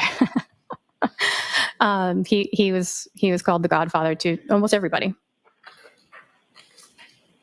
Now, ma'am, if I can turn your attention back to that summer of 2021, you received a text from Mr. O'Keefe, is that right? Mm-hmm. And So I'm sorry, you do have to say yes or no. Oh, sorry. Yes. after you received that text, did you reach out to Mr. O'Keefe? Yes, I gave him a call because I was excited. I was immediately excited. I gave him a call, explained to him that we had a group of rooms. We were going with, I don't even know the number at that time that had, signed up to go, but it was a lot of kids. It was all of our friends, and that they would have a great time. And from that, did he give you any sense or say anything about who from was it just himself or like who was coming along? He had mentioned that it would be the kids, and he said Karen would be joining him as well. And at that point, at some point subsequent to that, you knew him to be referring to Karen, correct? Yes. At that point, had you met Karen Reed? Did you know who that was? I had not. I knew that they were dating, but I had never met Karen, no. And in addition to himself, it would have been Mr. O'Keefe, Ms. Reed, the defendant, and his niece and nephew, Patrick and Taylor. Correct, yes. And if you know, in relation to your son,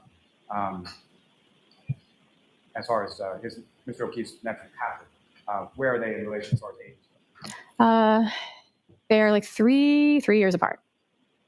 3 years apart. Now, when you have that phone conversation with Mr. O'Keefe, what, if any, interest does he show as far as going through? After, asking a couple questions, I could hear Karen in the background, and he put Karen on the phone, and that was the first time I had spoken to her. He basically said, just talk to her so you can answer her questions. Can you recall what kind of questions they were or what it was about? She was interested in the room setup, how many people could sleep in a room, and how the room is set up. You have a king-size bedroom, and then there's a kitchen area, and then there's a living room that has a pull-out couch.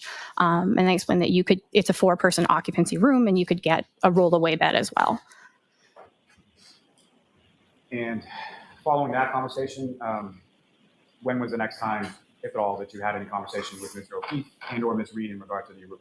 So during that conversation, Karen mentioned that she needed her own bathroom and she needed her own space, and that she wanted 2 rooms. And so I put them in contact with a woman that I knew had 2 rooms for them to, figure that piece out. I don't handle any of that. I put people in contact with whoever owns the rooms. I put them in contact with the woman who had the 2 rooms, and I know that they had, paid her relatively quickly. I mentioned to John that the rooms, I couldn't promise that the rooms would be next to each other, and they weren't. They were on opposite sides of the hotel, but they've got 2 rooms. And when you say opposite sides of the hotel, where sort of where those rooms were in relation to each other and who stayed in which room? So the pool and lobby is in the center, and then the hotel comes like this, and there are pool walkout rooms on the first floor of each. And Karen and John were on this side, and the kids were on this side, and they both had walkout rooms. And as far as sort of front door to front door, do you know about how far away they were from each other? I would say, steps wise, maybe 200. But the hotel it's small enough, but it was separated by a lobby, the front entrance, the outside entrance. Now, with regard to your arrival, when was it that you arrived in Aruba? So the timeshare rooms run Friday to Friday. So we were booked for the 31st through the 7th. Josh's birthday is December 30th. So we went down as a family a day early, and we had friends who were already down there since Christmas. John's timeshare room woman reached out and said, hey, we're leaving early if you want to arrive early. So him, Karen, and the kids actually came down on the 30th as well. They were on the flight following us. And then the rest of the 60-ish people, however many were there, showed up on the 31st. And so from that first day that you arrived there, as far as when you got there on the 30th, when was the first time that you saw John, or when was the first time that you saw anyone from that? It was, we were at the pool, so it was not long after they had landed. He texted me and said, we're here. And Ben and I jumped out of the pool and went to the lobby to see him. And then on the way back from the lobby, I saw somebody banging on the window on the left-hand side of the rooms, and I didn't know who it was. And then I saw Kaylee, and I was like, oh, well, that must be Karen. And again, was this the first time that you had seen Karen face-to-face or met Ms. Reed? Yes. And just for clarity purposes, as far as Ms. Reed is concerned, do you see her in the courtroom today? Yes. Could you just identify as to where she's seated or an article of clothing that she's wearing? She's right there. Presents a record reflect identification of the defendant. Okay. Thank you. Now, after you see this person bang on the window and you recognize Kaylee, what happened? She came out. She gave me a big hug, said, it's nice to meet you.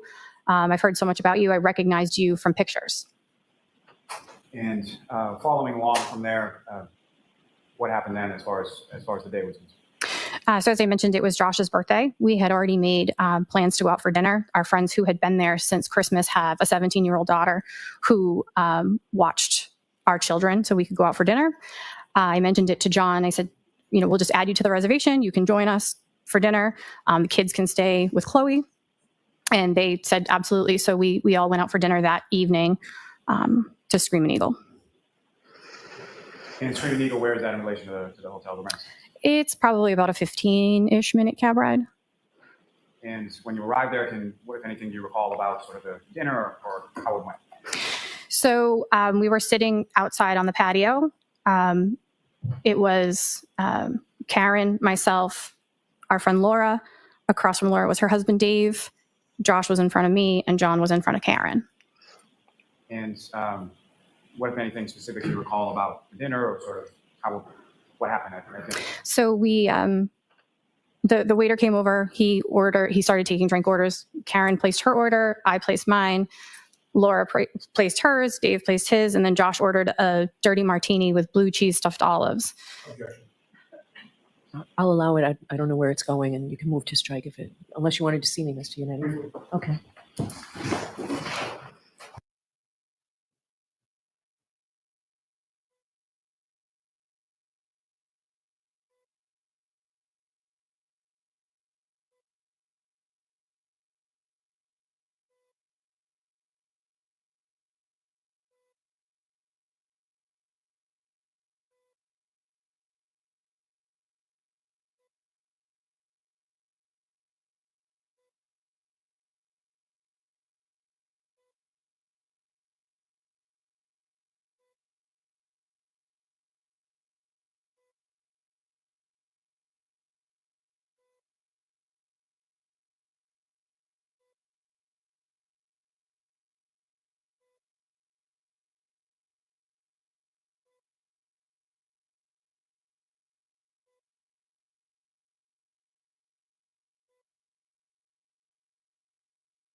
So, Ms. Sullivan, turning back to at the restaurants, the drinks that are ordered, people have what they have.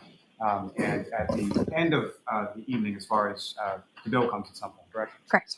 And what, if anything, do you recall about that? Karen had paid the bill prior to us receiving it.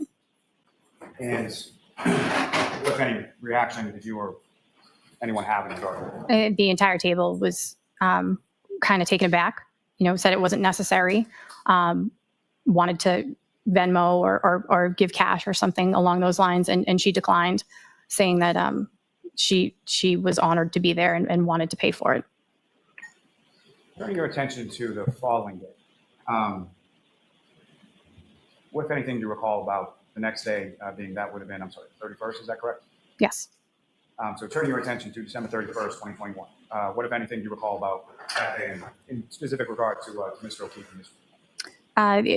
John was very vocal on the 30th on how he just wanted to sit in the pool and watch the Alabama game. And he was a pretty big Alabama fan, is that correct? Yes. And so over the course of that day, what, if any, interaction did you have with either, starting with Mr. O'Keefe, what, if any, interaction did you have with him? I saw him in the pool. I know he was sitting at the pool bar watching the game with Josh. I saw the kids. I recall seeing Karen. I don't remember if we spoke or not, but it was mostly in the pool because we were waiting for the rest of our friends to show up. Now, amongst the rest of your friends that showed up, do you have any siblings? I do. And how many siblings do you have? I have 2. And brother or sister? I have a younger brother and a younger sister. And with reference to your younger sister, what's her name? Marietta. And how much younger than you is Marietta? She's 10 years younger than me. And was Marietta Sullivan, was she coming in on that day as well? She was. And do you recall about what time it was that she arrived or that she came to the hotel? When was the first time you saw her? It's tough to remember, but I want to say everybody showed up on one of the first or second flights that came out of Boston. So I would say she was there by 1 p.m. And if you recall, what, if any, plans were there as far as dinner was concerned on that evening in New Year's? So what we tend to do is book reservations, and if people are interested in joining, they can join us. And that night we had approximately 40 people going to have dinner on the beach at Moomba Beach. Around, I want to say it was like 7 o'clock. We had our reservations for. And did Mr. O'Keefe and the defendant, Ms. Reed, join you for dinner that evening? They did not, no. Now, let me take a step back just for a moment. As far as Ms. Reed was concerned, prior to your arrival in Aruba, did you have her phone number or did you have any way of contacting her? No. And when was it that you got Ms. Reed's phone number? John had added her and I and Chloe to a group text the night that we had gone out for dinner to make sure that we could all communicate with Chloe to make sure the kids were okay. So you got her phone number in relation to watching kids as far as Patrick and Kaylee and your children and everybody else? Correct. Now, if you recall, you go out to dinner, you think the reservation was about 7 or so. Do you recall about what time it was that you got back to the hotel? I want to say it was around 9:30, 10 o'clock by the time my group got back. I know there was a couple different seatings. So we probably got back around like 9:30, 10 o'clock. And as far as your group was concerned, your sister Marietta, was she within your group that went out to dinner? Yes. Yep. And beyond your younger sister Marietta, did you have other sort of immediate family with you on this trip as well? My mother was with us as well.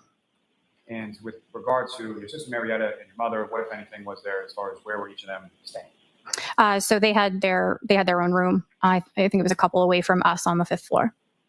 Is that the top floor as far as this hotel is? Yes. Now, once you arrived back from dinner, where was it that you and your group went? We go to the pool area. The kids can swim. We ring in the new year at the pool bar, watching it on the TVs, and then watching the fireworks. Now, when you came back to the hotel and you went at some point to the pool area, your sister Marietta, do you know where she went?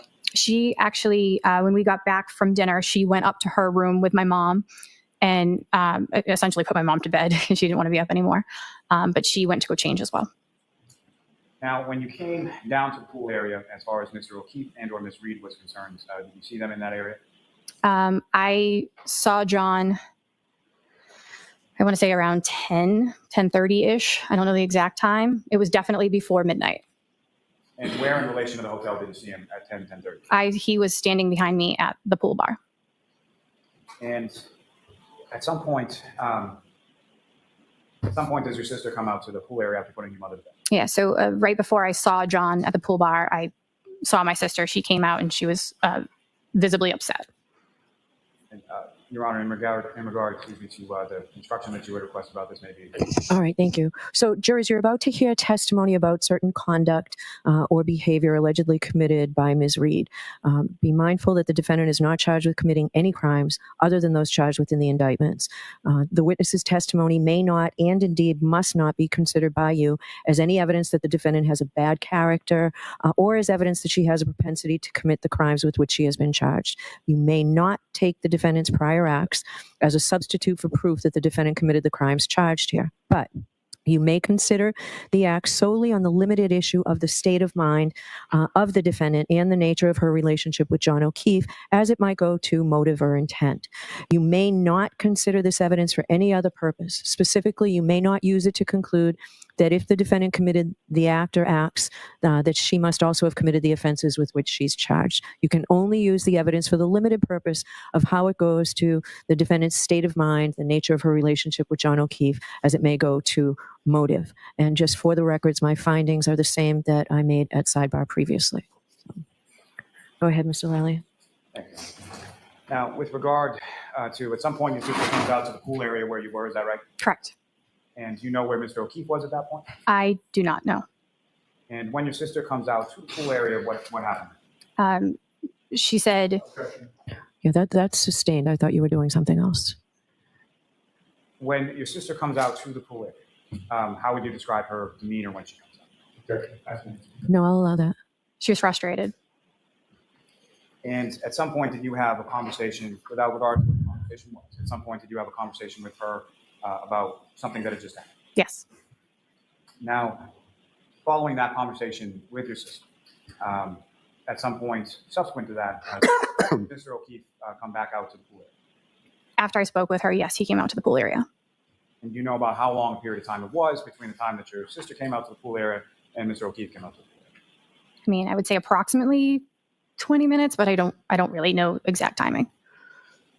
Now, when Mr. O'Keefe came back out, did you have any conversation with him? I did.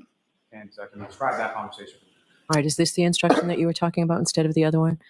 All right, so jurors, I have another instruction for you. So you're about to hear evidence of statements made by John O'Keefe. Is that accurate now, Mr. Lally? Yes. All right.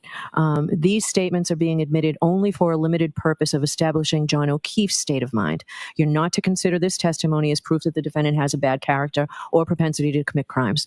The testimony of witnesses recounting conversations with Mr. O'Keefe can only be used as they go to the defendant's motive or intent on January 28th or 29th, and only if you find that the defendant was aware of Mr. O'Keefe's state of mind at the time of the crime and would be likely to respond to it. There need not be direct evidence that the defendant learned of Mr. O'Keefe's state of mind, so long as you reasonably can infer from the evidence that she did learn of it. Okay, Mr. Lally. This is subject to our objection. Yes, yep. So, Ms. Sullivan, if I could take you back again. So Mr. O'Keefe comes out, you have a conversation with him. Can you describe to the jury what that conversation was about? I turned around and I was pretty shocked to see him. I said, "What's going on?" And he said, "Nothing." I said, "Did Etta and Karen have words?" And he said, "I don't know." And I said, "Well, that's not what Etta said." And I asked him if everything was okay. And at that time, his phone was lighting up, and it looked like calls and texts, and it said Karen on his phone. After you make that observation, what did you say to John? I asked him if he needed to take it, and he said, "Yes, she's crazy. I got to take care of this." And was that the last time that you saw him on New Year's Eve? It is. Now, turning your attention to the following day, New Year's Day, did you see either Mr. O'Keefe or Ms. Reed at all on that day? I did not. I saw the children, but we didn't see them that day, no. Now, turning your attention to the following day, being January 2nd, what was sort of the plan as far as what was going on that day? Our hotel has a private island. The hotel we stay at has a private island, and we rented all 8 of the cabanas between the 60 of us that were there. And when the cabanas went on sale, I had reached out to John and asked him if he wanted me to get him one. And he said, sure. So I booked one for him, and he paid me for that cabana. So we all went out that morning. And it was probably around 10 o'clock in the morning, and they weren't there yet. And so I sent him a text and I said, are you coming, or do you want me to sell this cabana? Because there was other, couples there, at least he could have made, the money back. And he asked me who was there. And I said, everybody. And I named off a couple names. I'm not really sure, but I said, everybody's here. And when you said that, how did Mr. O'Keefe respond? He said, well, apparently I made out with your sister the other night, according to Karen. Now, is that the first time that you had heard that? Yes. So fair to say whatever you had heard from your sister on December 31st was not that. Objection. No, I'll allow that. Correct. And what was your reaction when Mr. O'Keefe told you this? Objection. I'll allow it. I was shocked. I immediately found my sister and said, did you make out with John? Objection. Sustained. Now, when you went to talk to your sister, who was it that your sister was with when you went to talk to her about that? I don't recall who was standing near her. Maybe my mom. I don't know. As far as your sister was concerned at that time, was she dating someone? Yes, And the person that she was dating, was that person on the trip as well? he was. Yes, And was that person that she was dating that was on the trip as well? Were they at the Cabanas on that day that you? they were. Yes. Now, as far as you have some conversation in regard to your sister, and then at some point you go back and have further conversation with Mr. O'Keefe. Yeah, I said I texted him back. I said I just talked to Etta. She said absolutely not. That did not happen. Objection. Move to strike. That's sustained. I'll strike that.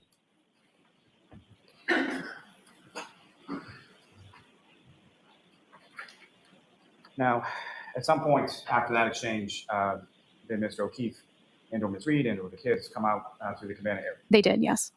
And at any point, how would you describe sort of how Mr. O'Keefe and or Ms. Reed was acting when they came out to the Cabana? But Karen immediately went in the water. I just recall her being like floating in the ocean for a good chunk of the day.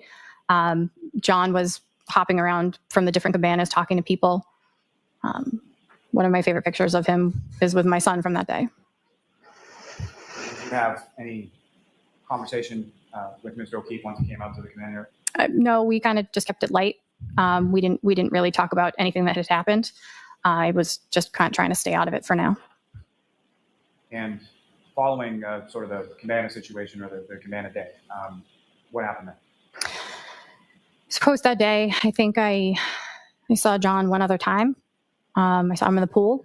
It was the one time that him and I were alone. He didn't seem like he was himself. Objection. I'll allow it. He seemed distant, and I asked him if he was okay. And he kind of just, shrugged it off. And I said, are you happy?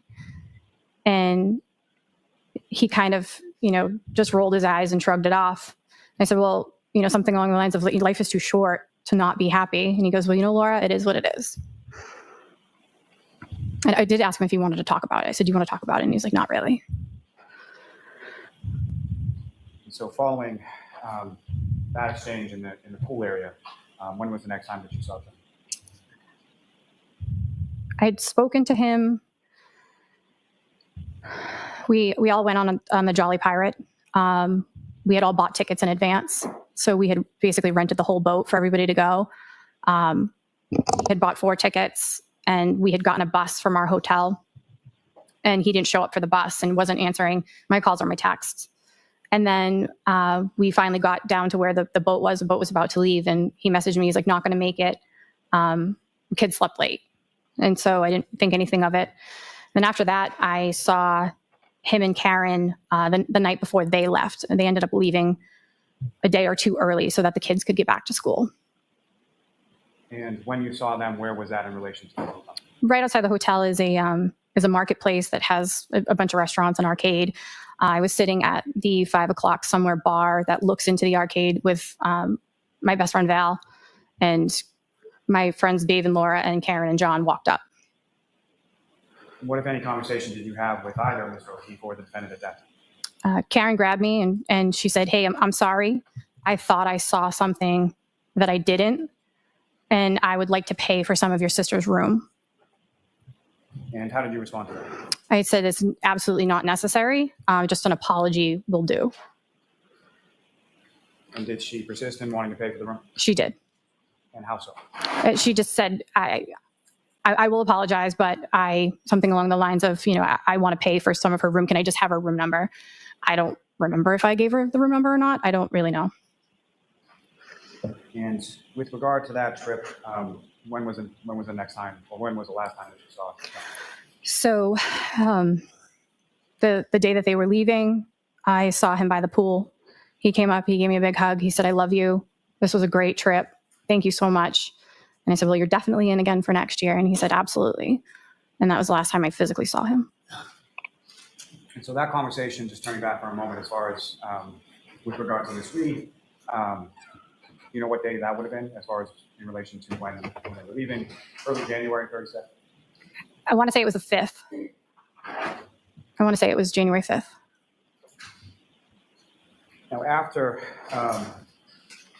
Ruben, did you have any conversation with Mr. O'Keefe after that? I talked to him via text a couple times about a couple different things, but one of them was, as I mentioned, we start planning a year in advance. And I said, "Rooms are coming available. Are you in?" And he said, let me recover from this trip first."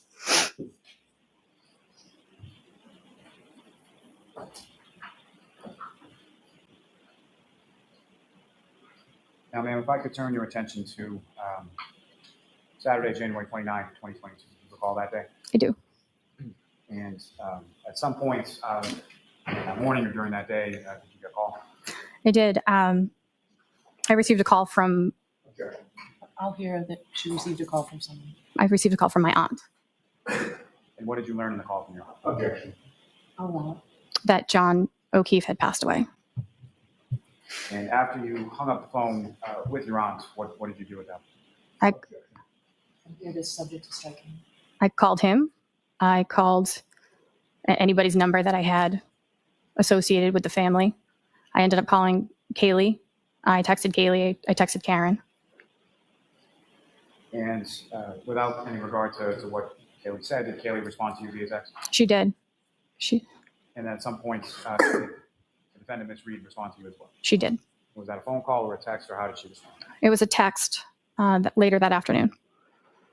And do you recall what she said in the text that you got? She said, "Hi, Laura. John has passed." And Do you recall what, if anything, you responded to that? I said, "Oh my God, what happened?" And she said, "We found him in the snow at 5 a.m. And what, if anything, did you ask, or how did you respond? I said, "What happened?" I just recall, kind of going into a tailspin, asking a bunch of questions. And she mentioned, she said, "I don't know. We were both at the same party. I didn't go in.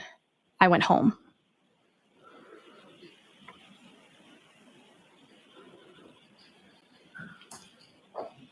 I may have a moment. Yes.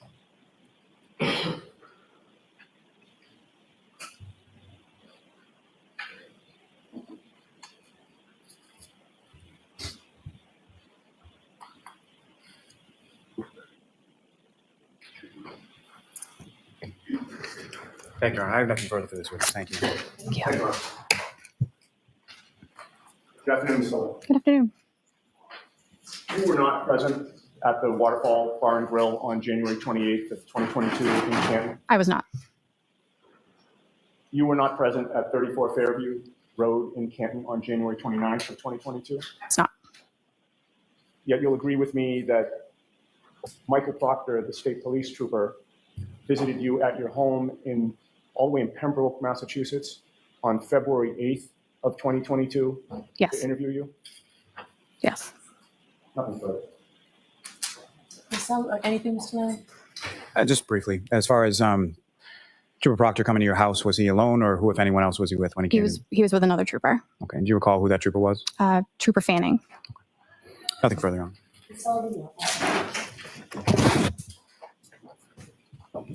Your next witness, Mr. Lang? Yes, Your Honor. The call will call Ms. Marietta Sullivan. Counsel, I'll see you while we're waiting for this witness.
Sullivan, please.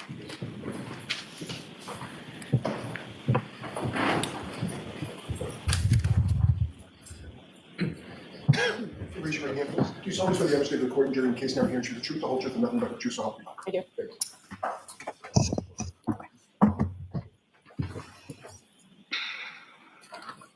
All right, Mr. Lally, whenever you're ready. Good afternoon, ma'am. Good afternoon. Could you please state your name and spell your last name?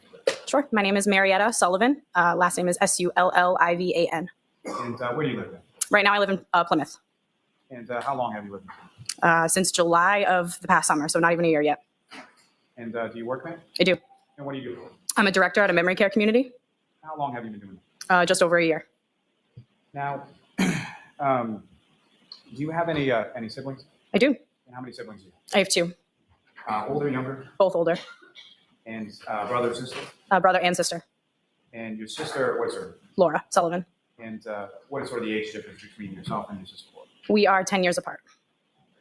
Now, if I could turn your attention to New Year's, specifically 2021 into 2022. Do you recall that time frame? I do. And do you recall where it was that you were or where you were going for that time? Yes, sir. We were going to Aruba for a family trip. And is that sort of an annual family trip? It has become since then. It was the first time I had attended. And do you recall sort of the time frame on that trip as far as when you were leaving, when you were coming? Yeah. So we left on Friday the 31st, and we returned the next week, Friday the 7th. And when you say we, who is we? My mother and I flew out together with another group of people to meet my sister and brother-in-law down in Aruba.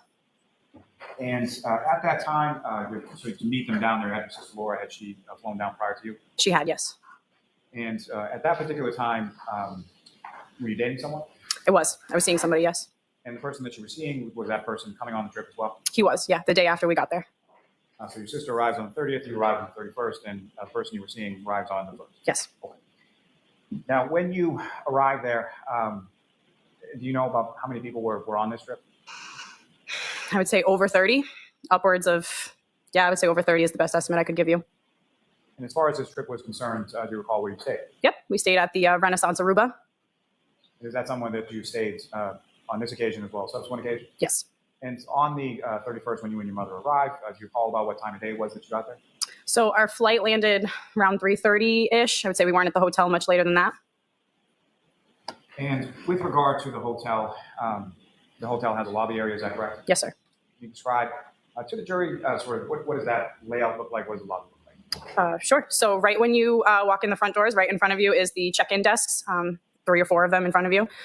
To the left of you, when you come in, is a hallway to one side of the hotel. To the right of you is a bank of elevators that leads to another hallway that leads to the other first floor side of the hotel.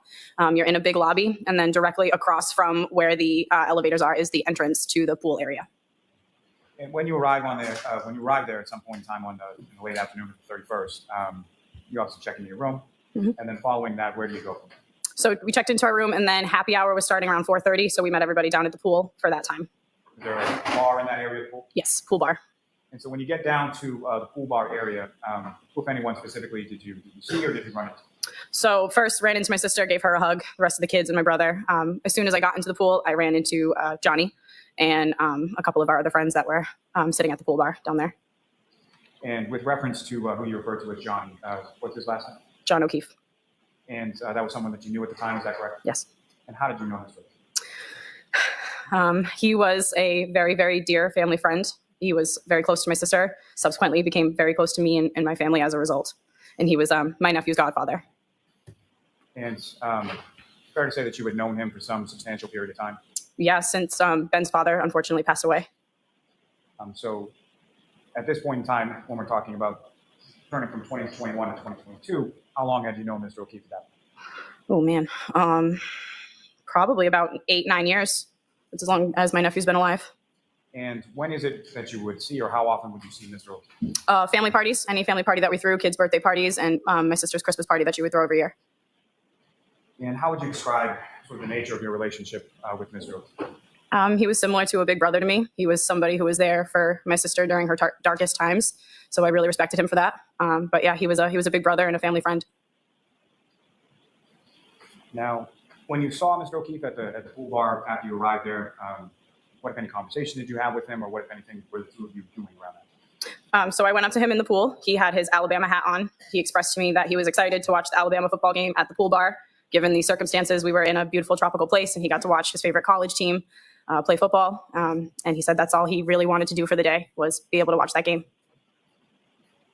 Now, at this point in time that you're talking to Mr. O'Keefe, were you aware of him dating anybody? Had you met anybody that he was dating at that time? I had not met the person that he was dating. I had heard about her through family friends and other people that were on the trip. So as far as the other sort of family events that you would see Mr. O'Keefe at, Ms. Reed or his girlfriend at that time wasn't there with him? No.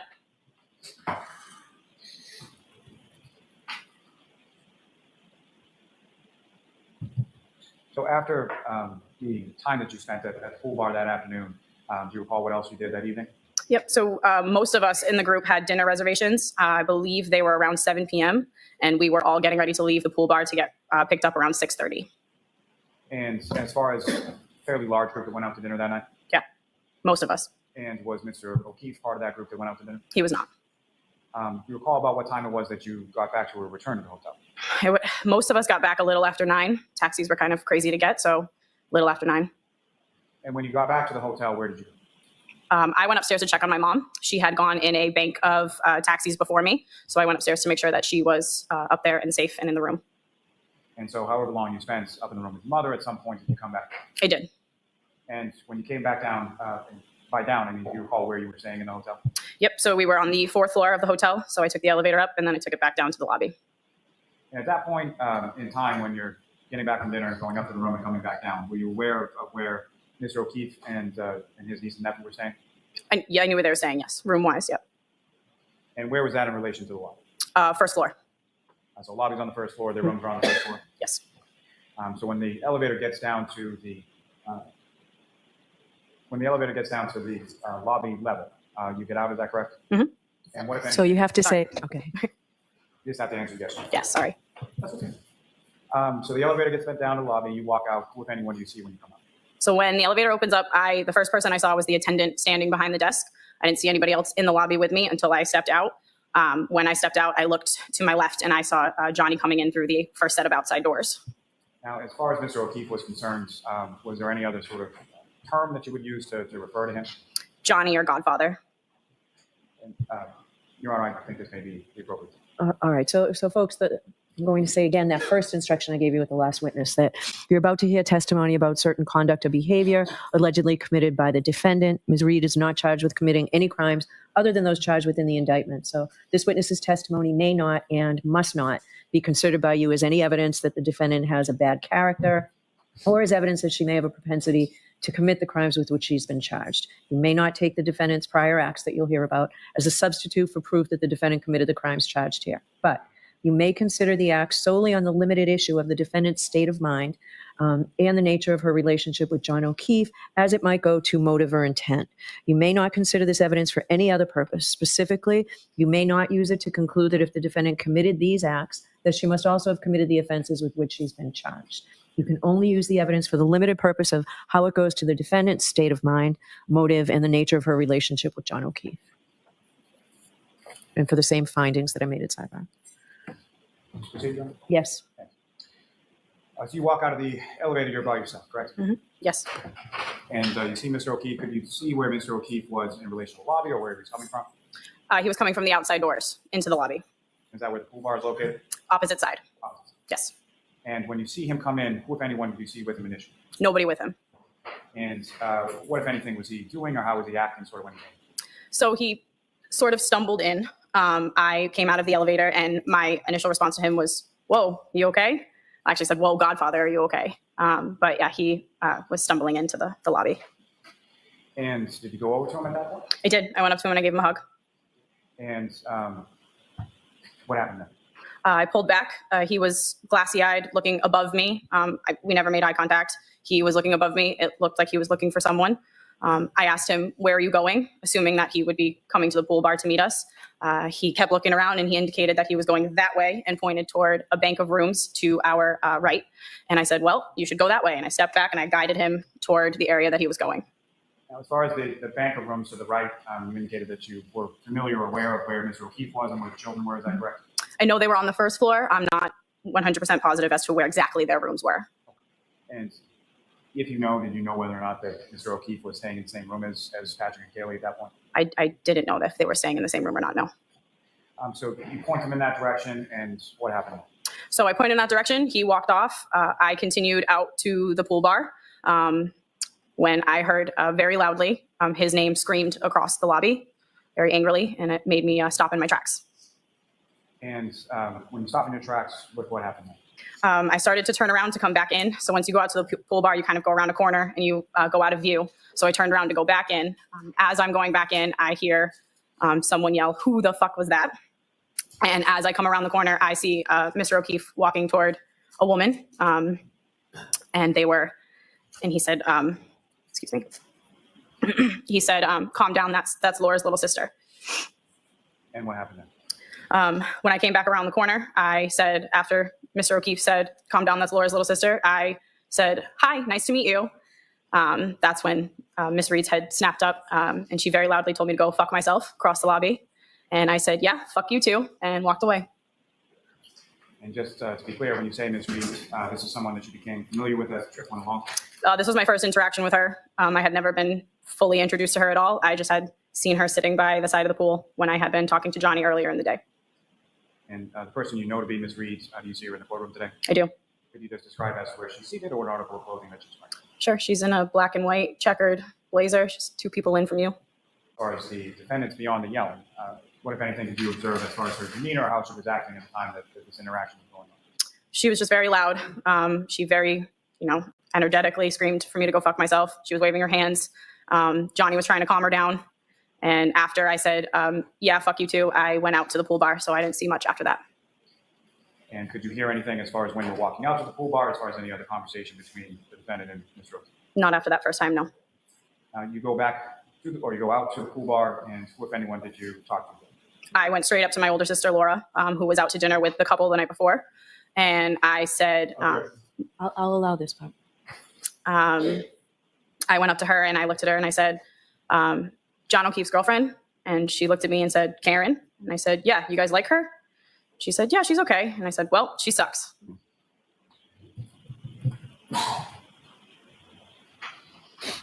Now, following that, at any point in time later in that evening, did you see either Mr. O'Keefe or Ms. Reed? Which was the day that we rented cabanas on the island. I'll see you at sidebar quickly.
listener, thanks for stopping in. We hope you will join us again. We all look forward to next time. We get to talk about true crime. Clues. Justice served in an honest fight. True crime tales till the verdict's right. Solving more than just trivial quests, where sentences rule and the defense rests. Our true crime family is great. All types of topics we debate. Smash that like and ring that bell. Hit subscribe, you might as well.